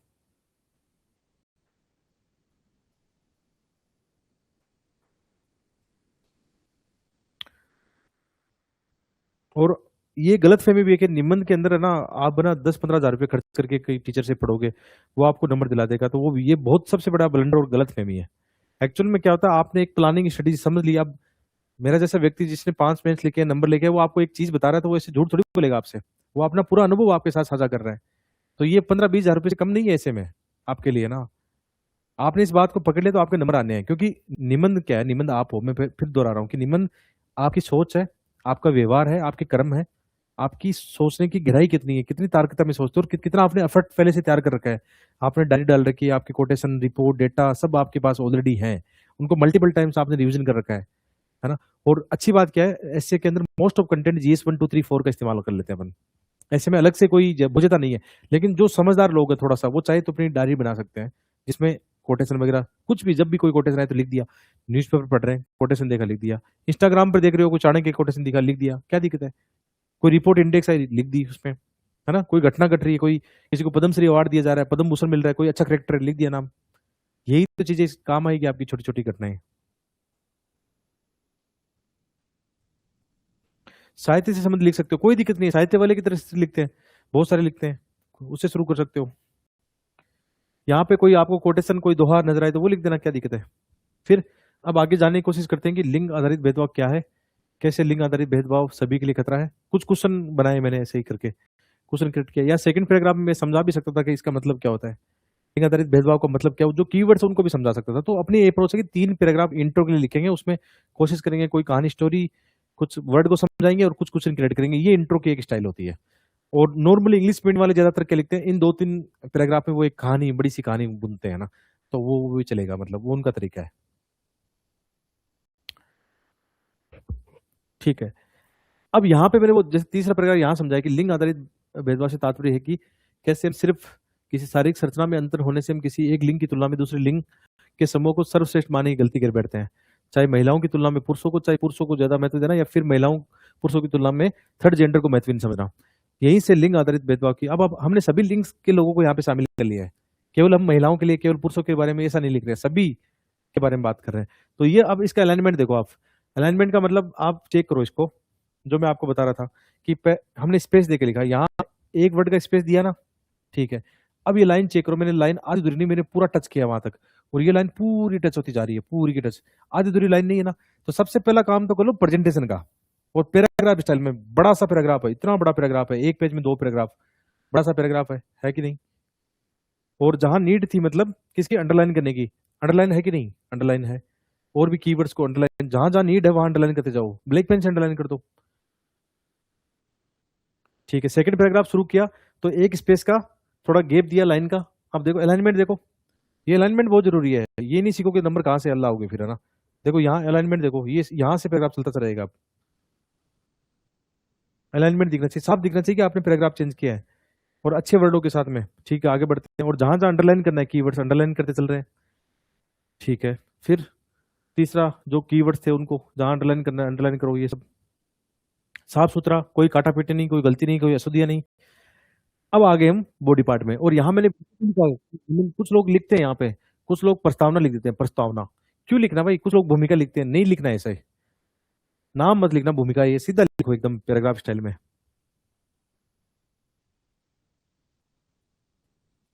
ठीक है। अब बॉडी पार्ट में आ गए क्वेश्चन के, निबंध के बॉडी पार्ट में आ गए, लेकिन मैंने यहाँ लिखा नहीं कि मुख्य भाग है निबंध का, नहीं लिखा ना, आपको भी नहीं लिखना।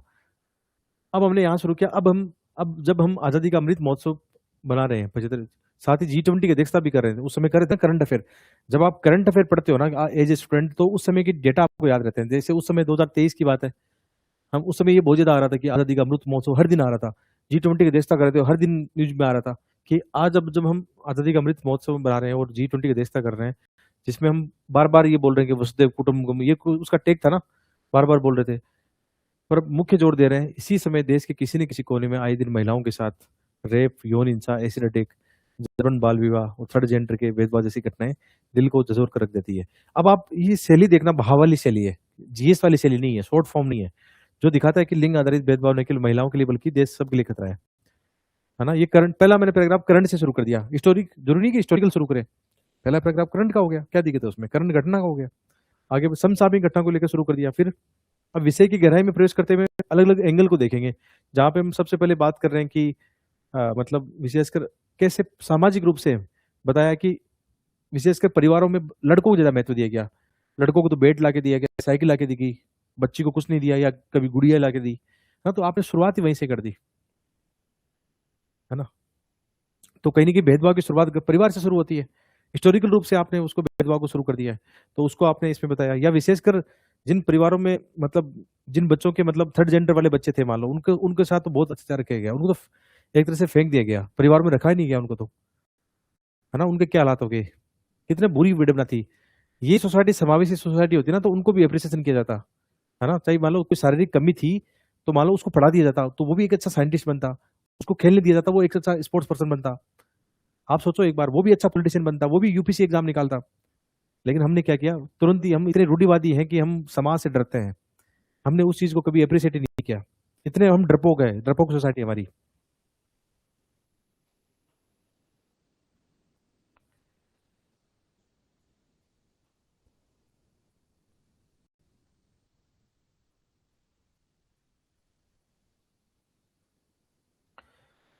है ना, समझ रहे हो बात को। तो हमने सोसाइटी वाले पॉइंट से लिख के अच्छे अच्छे पॉइंट, पैराग्राफ स्टाइल, सुंदर सुंदर राइटिंग प्रेजेंटेशन करके लिखा है। बाद में एक साइंस का पैराग्राफ आ गया कि आज जब हम चंद्रयान 3 के बारे में सफल परीक्षण का, हम साइंस स्पेस में बहुत पहुंच चुके हैं, हम बहुत बड़ी बड़ी बातें कर रहे हैं, अच्छी बात है, खुशियां मना रहे हैं, जिसमें सैकड़ों महिलाएं वैज्ञानिकों का भी योगदान है। साथ ही हमने सुनीता विलियम्स, कल्पना चावला को भी आसमान में भारत का नाम रोशन करते देखा। देखो शैली ऐसी कि हाँ हमने ये देखा, ऐसे करके। आप सोचिए कि यदि उन्हें आगे बढ़ने का अवसर नहीं मिलता, उनको भी गर्भ में मार दिया जाता, क्या आज सुनीता और वैसे मतलब देश का नाम हो पाता। कितनी महिलाओं का भी इसरो वाले प्रोजेक्ट में, कितनी महिला साइंटिस्टों को नाम याद आया। जब जब ऐसे प्रोजेक्शन आते हैं, महिला साइंटिस्ट का नाम आता है, अपनी डायरी में लिख लिया करो, बहुत काम आएगा, ये नंबर दिलाएंगे आपको। पुरुषों वाले एग्जाम्पल ज्यादा नंबर नहीं दिलाएंगे, आपको यूनिक एग्जाम्पल करेक्ट करने हैं। भाई आप, इसका मतलब आप महत्व दे रहे हो, सीधी सी बात है। आपके एग्जाम्पल क्या शो कर रहे हैं कि आप उस नजरिए से देख रहे हो समाज को। जैसे आपने कोई थर्ड जेंडर न्यायाधीश की बात की, थर्ड जेंडर कोई आईपीएस आईएएस की बात की, मान लो कोई है ऐसा, बहुत फर्क पड़ेगा इसका कि आप उसको देख रहे हो, सोसाइटी को महत्व दे रहे हो। आपके एग्जाम्पल शो करते हैं कि आप किसको महत्व दे रहे हो, और आप कैसे समझते हो, आपके एग्जाम्पल बताते हैं। जैसे जितने भी समलैंगिक मुद्दे हैं आप इनको लिख रहे हो, तो इसका मतलब आपकी सोच बहुत पॉजिटिव है, आप इन चीजों को महत्व दे रहे हो। मतलब एक रूढ़िवादी सोसाइटी जो इन पे बात ही नहीं करना चाहती है। अब आज का जिस हिसाब से जेनजी का जमाना है, तो वहां पे आप लिव इन रिलेशनशिप को कैसे मना कर सकते हो बताओ, है ना। समलैंगिक जो विवाह के मुद्दे, उनको आप कैसे मना कर दोगे, वो उनका हक है जो भी है ना, संविधान उनको राइट देता है जो भी देता है, ठीक है। तो आप उनको इग्नोर नहीं कर सकते, उससे बच नहीं सकते आप। इससे अच्छा डिबेट कराओ इस पे ना, संसद के अंदर या आम जनता में, जैसे अभी हुआ है। आप ना सोसाइटी को समावेशी बनाओ। एक समय के बाद में ये मुद्दे नहीं रहेंगे, जो मुद्दे अभी है ना, केवल हम महिलाओं को एक उसकी तरह दृष्टिकोण से देखते हैं, बच्चे पैदा कर देंगे या यौन दृष्टि से देखते हैं। एक समय बाद जब ये मुद्दे नहीं रहेंगे ना, तब जाके सही डेवलपमेंट आएगा देश का। जब ये मुद्दे नहीं रहेंगे, जहां पे ये डर ही नहीं रहेगा अपने को कि अपनी बच्ची कहाँ पढ़ रही है, क्या हो रहा है, वह भी नहीं रहेगा मन में, फिर देखना सोसाइटी कैसी होगी। फिर वो है ना तार्किकता की बात करेंगे, अंधविश्वास की बातें नहीं करेंगे, फिर वो डेवलपमेंट की बातें करेंगे। इन पे इतना ध्यान मत दो मतलब।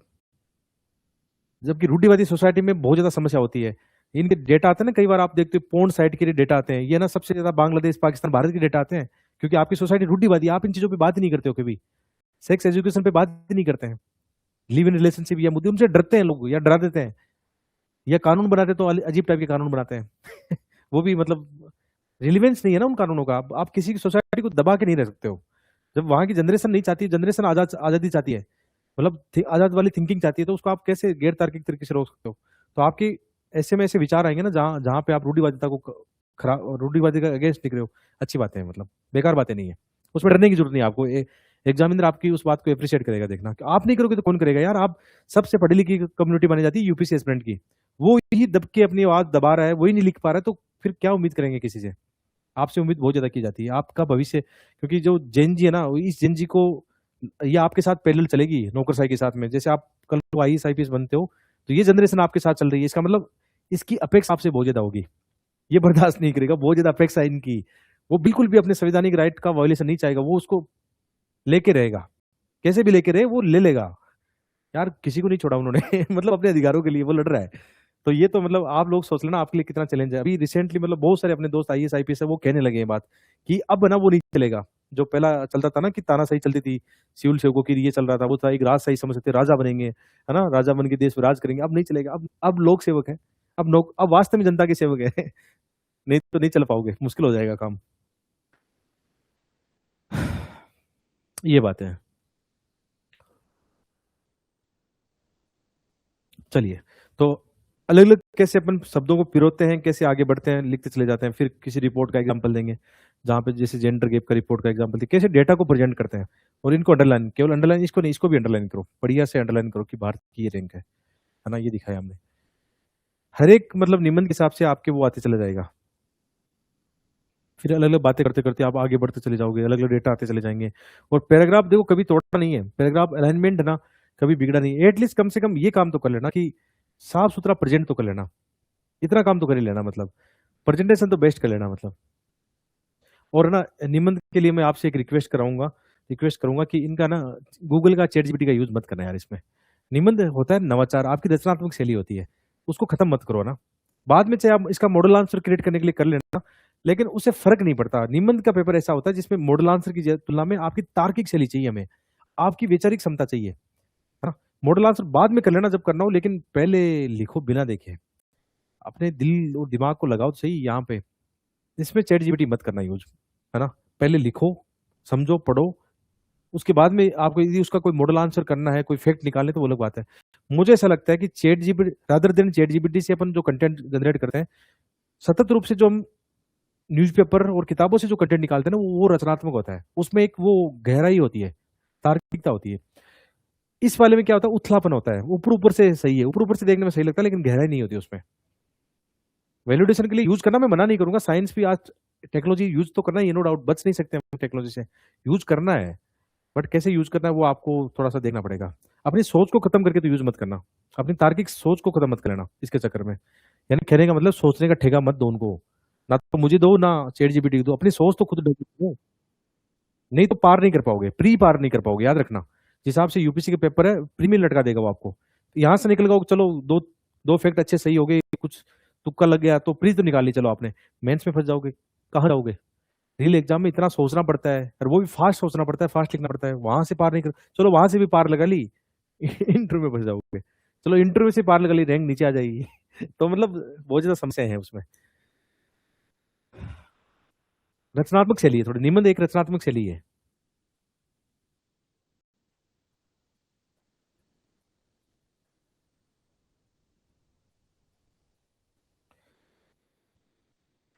अरे अर्पित भाई क्या कह रहे हो आप, ये अंडरलाइन रियल एग्जाम में तो नहीं कर सकते हैं, किसने कहा ये, दोस्त किसने कहा, मैं फिर बेवकूफ हूँ जो इतनी देर से समझा रहा हूँ आपको, डेली समझा रहा हूँ कि अंडरलाइन करना बहुत जरूरी है।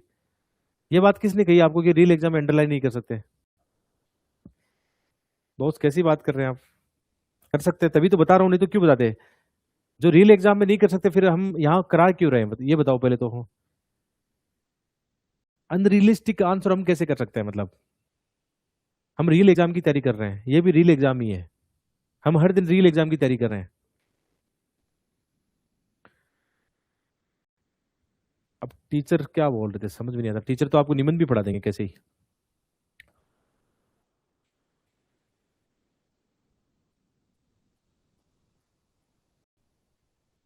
मतलब जीएस में हम कितने दिनों से पढ़ रहे हैं, वहां पे अंडरलाइन नहीं करवा रहा हूं आपसे, अंडरलाइन बहुत जरूरी है, अंडरलाइनिंग वेरी मोस्ट है, मतलब आप मान के चलना इस बात को, बहुत फर्क पड़ता है इस चीज का, बहुत ज्यादा फर्क पड़ता है। आप ना देखो, मैं फिर दोहरा देता हूँ आपको ना, ऐसे एथिक्स में आपको कहीं मत जाओ यार। जब आपके मेंटर के नंबर आए हैं ना, बार बार आए, एक बार तुक्का लग रहा था चलो मान लेते हैं, पांच पांच बार कैसे आगे नंबर ऐसे एथिक्स में नंबर, तो उस बात में विश्वास करो, है ना। और ये भी देखो जो टीचर इंडस्ट्री में पढ़ा रहे हैं उनका देखो यार, कब उन्होंने मेंस लिखा था, कब उन्होंने प्री दिया भी था या नहीं दिया था, एक बार ये भी देख लो। 20 साल में उन्होंने कभी मेंस भी दिया है क्या नए ट्रेंड के हिसाब से, वो भी देख लिया थोड़ा। इवन जो आप इंग्लिश मीडियम के टॉप, इंग्लिश मीडियम के सिलेक्टेड लोग भी पढ़ा रहे हैं ना, उनसे भी एक बार मेरी मार्कशीट मिला के देख लेना, उनसे भी ज्यादा नंबर है, मिला लेना मार्कशीट, या निबंध में नंबर टक्कर का मिला लेना, किसी टक्कर ले लेना आप, कोई निबंध ऐसा पढ़ा रहा हो जिसके इतने नंबर है। इतना चिंता मत करो, विश्वास दिखाया करो। मैं डेटा इसलिए बोलता हूँ, मेरे डेटा तार्किक रूप से इसलिए बोलता हूँ, विश्वास करो उस बात पे।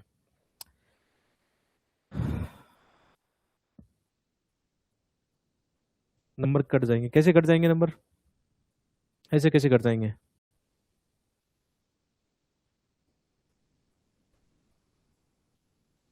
बहुत ज्यादा अंडरलाइन करने के लिए मैंने कहाँ बोला है? बहुत ज्यादा अंडरलाइन करोगे तो फिर फायदा ही क्या हुआ? हमें केवल जो चीज दिखानी है भाई, यहाँ हमें आईएमएफ को दिखाना है। जैसे फॉर एग्जांपल मैं इसको चेक कर रहा हूँ, मैं आपको रील बताता हूँ चेक कैसे होती है कॉपी, है ना। कभी भी कॉपी चेक है ना, ऐसे नहीं होता, वर्ल्ड वाइड नहीं होती कि मैं पढ़ रहा हूँ अंतर्राष्ट्रीय मुद्रा कोष ये वो। यहाँ पे मैंने अंतर्राष्ट्रीय मुद्रा कोष लिखा, आईएमएफ और विश्व बैंक लिखा, ठीक है। एग्जामिनर के तुरंत माइंड में आया कि आईएमएफ के बारे में बात की, फिर एग्जामिनर स्कैन करेगा, अच्छा डेटा अंडरलाइन है, डेटा तो आईएमएफ का डेटा है, और इसको कैसे इसके साथ जोड़ा है, बस। मैं इतना ही 3 सेकंड में मैंने आपका पैराग्राफ पढ़ लिया। मैं नहीं पढ़ूंगा वो लाइन बाय लाइन, ऐसा नहीं पढ़ने बैठा हूँ कि अंतर्राष्ट्रीय मुद्रा ये रिपोर्ट ये कह रही है, ये कह रहा है, ऐसा कर रहा है। क्यों पढ़ूंगा भाई, मतलब ही नहीं है। आपने मुझे सहूलियत दे दी अंडरलाइन करके, तो आपने मुझे बहुत सहूलियत दे दी कि कितना बढ़िया से प्रेजेंटेशन डेटा आपका है, और ज्यादा अच्छा होगा आपके लिए।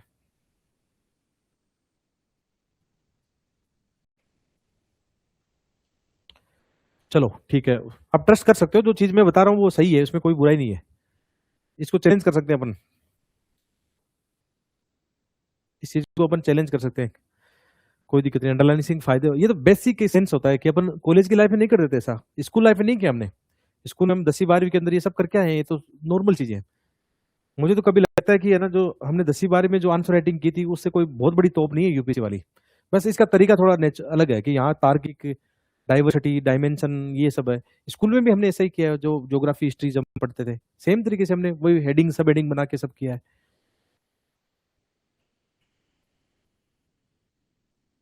सारे वर्ड इंपॉर्टेंट नहीं होता है, ऐसा नहीं होता, सारे वर्ड इंपॉर्टेंट नहीं होते हैं, सारे वर्ड इंपॉर्टेंट कभी नहीं होते हैं। चलो तो ऐसे करके इसको लिखना है, आगे बढ़ते बढ़ते आप निबंध पढ़ोगे तो आप समझ आओगे, मतलब कि उसको कैसे करना है लास्ट तक। अब देखो एक चीज नोटिस करना, आगे मुझे देखो डाइवर्सिटी अच्छी डालनी थी, मेरे पास है ना कंटेंट अच्छा था, मुझे अपनी डाइवर्सिटी अच्छी क्रिएट करनी थी। मैंने शुरू में आपको क्या बोला था कि 2 पैराग्राफ ठीक है शुरू में ना, लेकिन एक समय बाद मैं भी ना 3 साढ़े 3 पैराग्राफ लिख रहा हूँ। देखो 1 2 3, लगभग 3 साढ़े 3 पैराग्राफ आ रहे हैं एक पेज में। क्यों? डाइवर्सिटी ज्यादा मेंटेन करनी है। जहां डाइवर्सिटी ज्यादा मेंटेन करनी है, ज्यादा अच्छा कंटेंट है, वहां हम अपना रूल तोड़ लेंगे। कोई फिक्स नहीं है पैटर्न कि हम 2 ही पैराग्राफ लिखेंगे। जहां पे कंटेंट कम है, डाइवर्सिटी कम है, वहां 2 पैराग्राफ रख लेंगे। जहां ज्यादा लिखना है तो ज्यादा कर लेंगे। ये भी रूल हमें फॉलो करने हैं, उससे एग्जामिनर बिल्कुल भी बुरा नहीं मानेगा। और ये मैंने रील में हर बार किया है ऐसा काम। और सरकार के जो अच्छे कीवर्ड्स है ना, समावेशी विकास, सबका साथ सबका विकास, इमोशनल इंटेलिजेंस, वैश्विक रिपोर्ट आ गई, है ना। क्योंकि यहाँ पे कितना अच्छा अच्छी लाइनें लिखी हुई कि आज हम कई बार अखबार में पढ़ते हैं कि थर्ड जेंडर वर्ग अपने अधिकारों के लिए लड़ते नजर आते हैं। आज भी हमारा समाज इतना रूढ़िवादी है कि थर्ड जेंडर को अलग ही नजर से देखता है। यदि हम थर्ड जेंडर को भी एक समान सामान्य नजरिए से देखे होते या उन्हें अवसर प्रदान करते, तो न जाने कितने व्यक्तित्व, कलाकार, लेखक, नेतृत्वकर्ता, वैज्ञानिक जो इस देश की उसमें ह्यूमन डेवलपमेंट में काम आते, हमने पतन कर दिया, जड़ें काट दी उनकी। ये फ्लो रखना है आपको विचारों का, एकदम इमोशन, एकदम उसके वो मतलब बोलते हैं ना, रोएं खड़ी हो जाए कि यार बच्चे ने एकदम हिला दिया, क्या लिखा है, मतलब वो चाहिए यहाँ पे लेखक। ऐसे मतलब लेखनी चाहिए आपको कि वाकई आपके लेखने से कुछ बदलाव आए। मतलब इसका मतलब साफ है कि आप एक बढ़िया सिविल सेवक बनने लायक हो, कल को जाके समाज में आओगे ना तो आप कुछ अच्छा ही करोगे। मतलब एग्जामिनर को ये संदेश जाना चाहिए कि आपको बनना चाहिए यार, आपके विचार कितने तगड़े हैं, आपकी शैली कितनी तार्किक है, कितने लॉजिकल आप वे में आप बात कर रहे हो। वो संदेश जाएगा कि आप उस जाके कल को देश सेवा करें, आप में क्षमता है, वो आपका व्यक्तित्व अच्छा है, उसको यही एहसास दिलाना है आपको।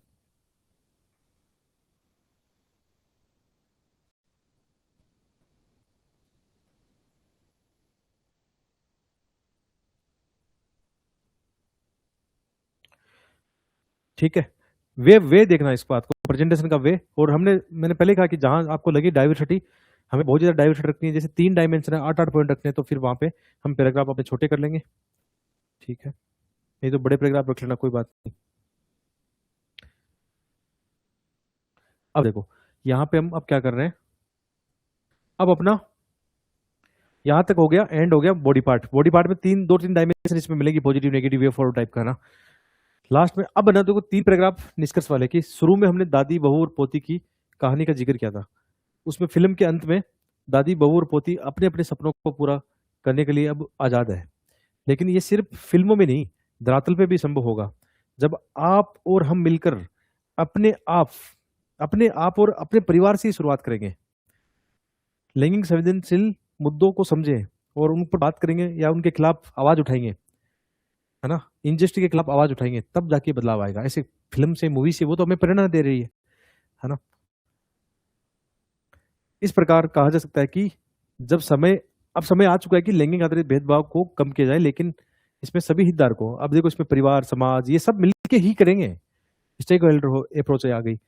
मुझे अब देखो यहाँ पे देखो, मुझे मेरे भारत का सबका साथ सबका विकास का सपना बहुत जल्दी पूरा होता हुआ नजर आ रहा है, लेकिन कहीं ना कहीं एक चिंता भी है। देखो हम हमें खुशी है, देखो इसको इससे जोड़ते हैं जंतर मंतर वाले से, इससे जोड़ सकते हैं कि अब मुझे ना देखो ना, ये जंतर मंतर आंदोलन और सरकार की बातचीत का, संवाद का जो मामला है, उससे मुझे इस लोकतंत्र की मजबूती नजर आ रही है। मुझे अपने संविधान का वाकई है ना प्रैक्टिकल नजर आ रहा है, लेकिन कुछ खतरा भी नजर आ रहा है कि ये आंदोलन यहीं तक सीमित था क्या? फिर से अन्याय के खिलाफ ऐसे ही लोग निकल के आएंगे? ऐसे ही सरकार उनके मुद्दों को संवाद के साथ में, डिस्कशन के साथ में, डायलॉग के साथ में बात करेगी? क्या उन लोगों की जो अभिव्यक्ति की आजादी है या अपने आंदोलन करने की आजादी है, क्या फिर से सरकार उनको वो मौका देगी या फिर से लाठीचार्ज उन पे होगा? मुझे ये दोनों चीजें मुझे आज भी आशंकित करती है कि हमारे देश की युवाओं को भविष्य क्या होगा। आए दिन मतलब कितने एग्जाम पेपर लीक होते हैं या अलग अलग मतलब चीजें नजर आती है, तो ऐसे करके हम चेंज कर सकते हैं उस चीज को। लेकिन कहीं ना कहीं चिंता भी है कि लैंगिक भेदभाव समाप्त नहीं हुआ तो सबका सबका विकास, देखो यहाँ डॉट डॉट जो किया ना यहाँ पे, कि यदि ये ऐसा नहीं हुआ तो सबका साथ सबका विकास कैसे? डॉट डॉट मतलब बहुत बड़ी बात छोड़ दी हमने उन पे छोड़ दिया, कॉपी चेक करने वाले पे आप डिसाइड करो नंबर कितने देने वाले हो। सोच मतलब है वो, ये सब हम सभी पर निर्भर होगा कि हम कैसे भारत का सपना देखते हैं और कैसा हमारा व्यवहार होता है। ऐसे करके 3 पैराग्राफ में हमने अपना निष्कर्ष एंड किया, बहुत ही पॉजिटिवली, है ना। ऐसे करके आपको निबंध लिखने हैं। इन निबंधों को पढ़ोगे तो मजा आएगा, जो रिटर्न में निबंध लिखे हुए हैं ना, इनमें मजा आएगा आपको। और फिलोसफिकल ऐसे लिखने का भी मैंने आपको रफ कार्य करके सिखाया कैसे लिखते हैं ना। बाकी यहाँ पे लिखा हुआ है, थोड़ा सा पढ़ लेना। फिलोसफिकल ऐसे में भी याद रखना प्रैक्टिकली व्यवहार से लिखा जाता है, कोई अलग से ऐसा मेथड नहीं होता कि है ना उसको सैद्धांतिक तरीके से आप लिखने लग जाओ। ऐसी गलती मत करना, सैद्धांतिक मत बन जाना, उसको भी लिखना। देखो मैंने यहाँ डिटेल में इसके लिखा भी है कि आजकल निबंध का ये ट्रेंड झुकाव देखा जा रहा है कि यूपीएससी उम्मीदवारों के सिविल सेवा के प्रति अभिरुचि और अभिवृत्ति की गहराई को जांच करने के लिए अमूर्त विषय पर जोर दे रही है। देखो मूर्त विषय तो आप रट्टा मार के आ सकते हो, इन्वायरमेंट का रट्टा मार लिया, लैंगिक इनका मुद्दा आ गया, उसका रट्टा मार लिया, आप रट्टा मार सकते हो। यूपीएससी को पता है कि आप हर कोई रट्टा मार के एग्जाम पास कर लेगा, इसीलिए यूपीएससी आपको क्यों दे रही है फिलोसफिकल।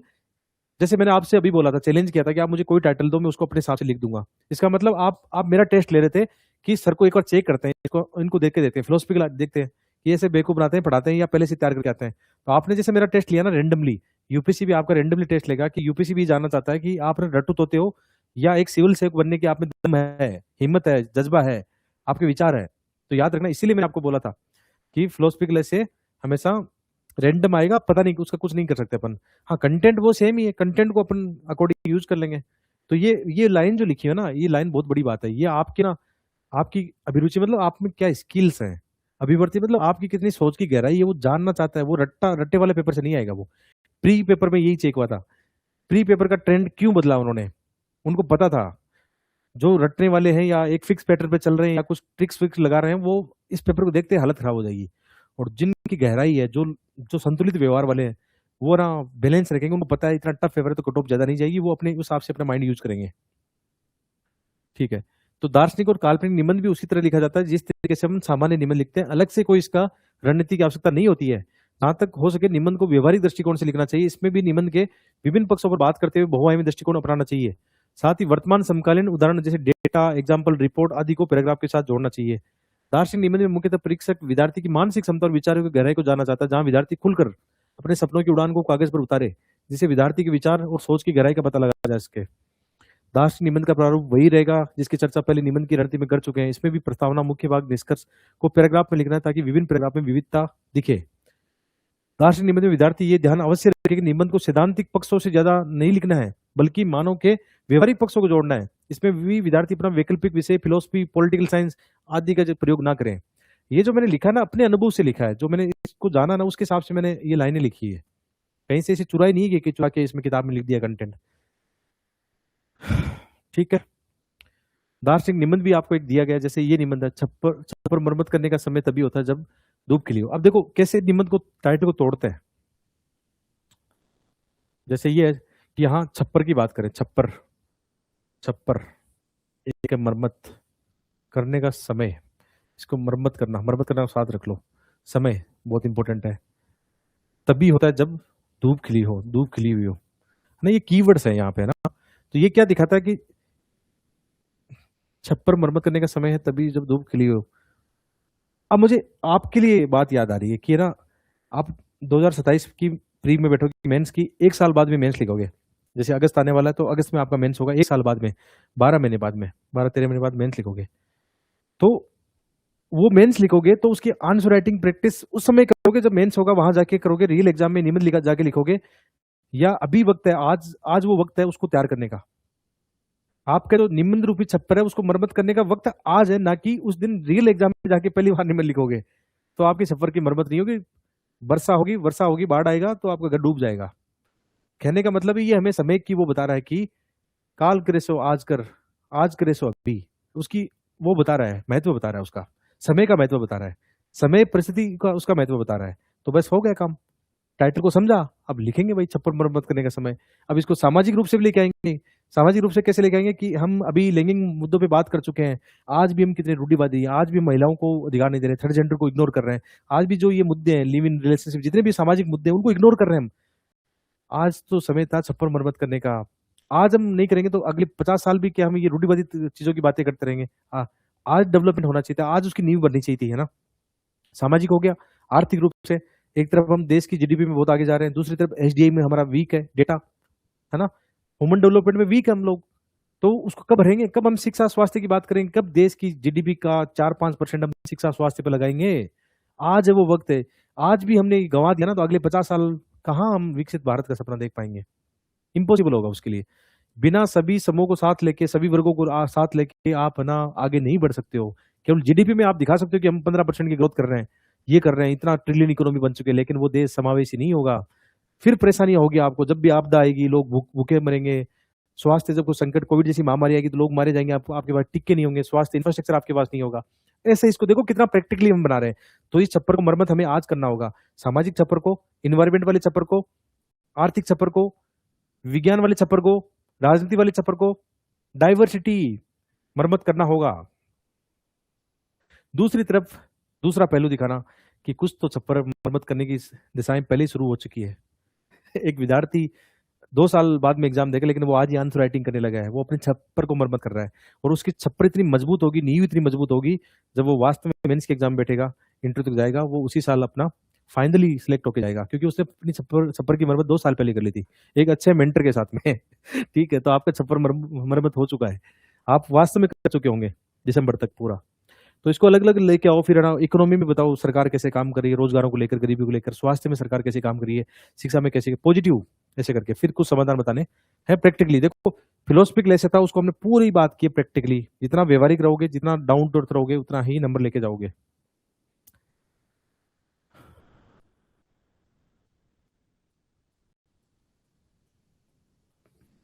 जैसे अभी अभी हमने छप्पर की मरम्मत कर लिया ना जंतर मंतर वाले केस में, कि लोकतंत्र को खतरा था ना, ये मरम्मत हालांकि बहुत पहले होनी चाहिए थी, लेकिन अब हो गया ना, उसकी मरम्मत हमने शुरू कर दी। अब उस लोगों को एहसास हो चुका कि वाकई जो युवा आबादी थी ना वो गलत नहीं थी, सही थी वो।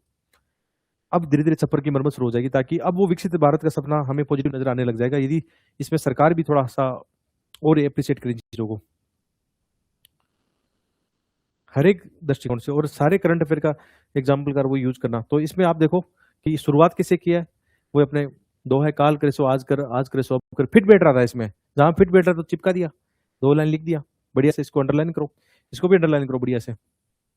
और जरूरी नहीं कि किसने कहा, आप कई बार कंफ्यूज कर जाते हो ना कि कबीर ने कहा या किसने कहा, तो कोई बात नहीं, मत लिखो, नॉर्मल लिख के छोड़ दो। वैसे कबीरदास जी का ही दो है ही, वहां से शुरू कर सकते हैं अपन, वो लिखा हमने। ठीक है, फिर सेकंड इंट्रो के अंदर कुछ विषय के बारे में थोड़ा देखते हैं क्या क्या होता है, उसके बारे में बात की। अब हिस्ट्री से शुरू कर दी। देखो यहाँ पे इंट्रो में 2 पैराग्राफ आ गए, मेरा इंट्रो 2 पैराग्राफ में हो गया, एक कोटेशन लिखा, एक उसके बारे में जोड़ा, और थोड़ा सा कुछ एक क्रिएट किया, वर्ड को समझाया, और फिर तुरंत बॉडी पार्ट पे आ गए। क्वेश्चन का जो बॉडी पार्ट है उस पर आ गए, और हिस्टोरिकल पॉइंट ऑफ व्यू शुरू किया कि देखो अभी हम आजादी का जश्न मना ही रहे थे कि 1962 में चीन ने भारतीय सीमा पर अचानक आक्रमण कर दिया और हम उस युद्ध में परास्त हो गए थे, क्योंकि हम आजादी के बाद में उस सफर को मरम्मत नहीं कर पाए, क्योंकि पहले हमें मरम्मत करनी थी भूख की, कुपोषण की, इंडस्ट्री की, उसकी मरम्मत करनी थी। लेकिन साथ में इसको भूलना नहीं चाहता, हमें भरोसा नहीं करना चाहता पड़ोसी पे। वो एक साम्राज्यवादी ताकत है, उस पर कभी भरोसा नहीं करना चाहता हमें। इसके साथ साथ हमें मरम्मत भी करनी चाहिए थी, डिफेंस वाली मरम्मत, लेकिन वो भूल गए थे हम। लेकिन जैसे ही हमें वो मिला, क्या बोलते हैं, ठोकर लगी हमारे आगे, हमने मरम्मत कर ली। लेकिन आज फिर हमें मरम्मत करनी होगी, उसकी बात जोड़ कर देना कि आज फिर से समय आ गया है। ये जो ड्रोन टेक्नोलॉजी ये सब है ना, उसमें हम पिछड़ रहे हैं। चाइना बहुत आगे निकल रहा है, अमेरिका बहुत आगे हमसे। तो आज से फिर से वो याद आ रही है कि छप्पर मरम्मत करने का फिर से नई टेक्नोलॉजी के साथ जरूरी है। उसको दिखा सकते हो।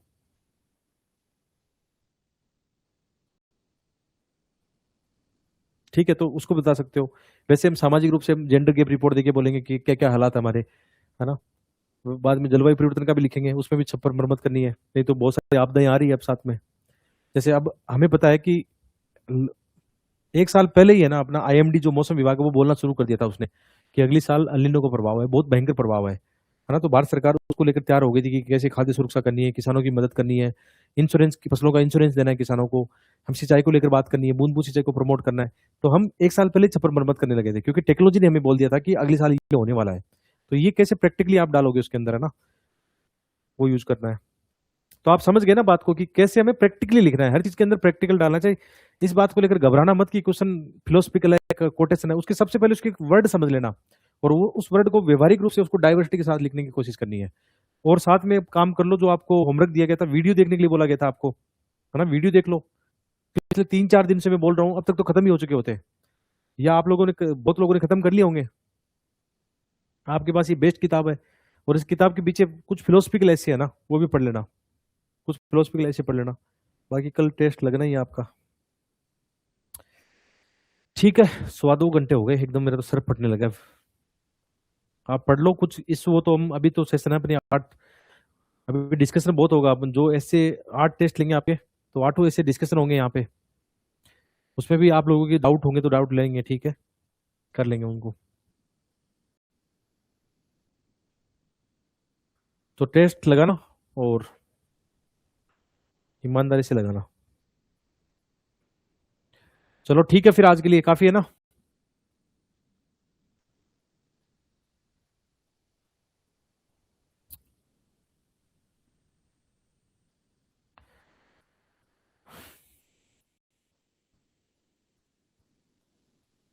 नहीं, टेस्ट लाइव नहीं लिखना है, टेस्ट घर पे लिखना है। टेस्ट अपलोड हो जाएगा कल सुबह, कल टेस्ट हम अपलोड कर देंगे सुबह, आपको अपने हिसाब से घर पे बैठ के लिखना है।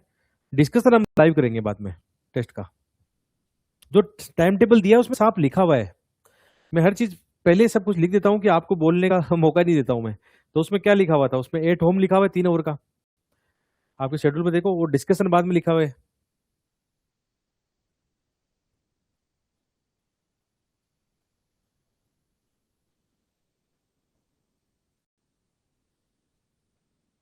चलिए ना, ठीक है फिर। सांवली बनवाल आप करें, डर लग रहा है बट फिर भी लिखेंगे। मैंने आपको डराया नहीं, इसीलिए तो मैंने आपको क्या बोला था, कितने प्यार से बोला था कि जितना शांत रहोगे, मस्त रहोगे, उतना ही नंबर आपको मिलने के चांसेस है। डरने की जरूरत नहीं है, डर के कुछ नहीं होने वाला यार।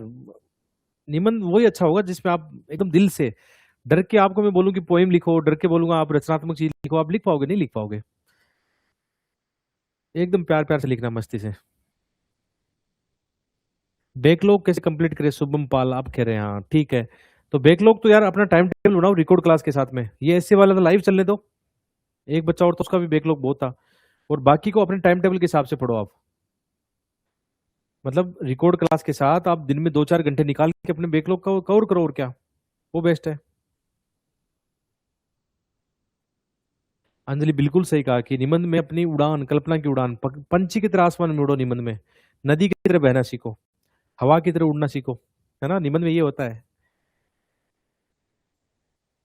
हाँ, जो आता है ओपन माइंडेड होके, मस्त होके लिखना है, कोई प्रेशर है ही नहीं ना, मैं कौन सा जज कर रहा हूँ आपको, अभी तो सीखना है मैं।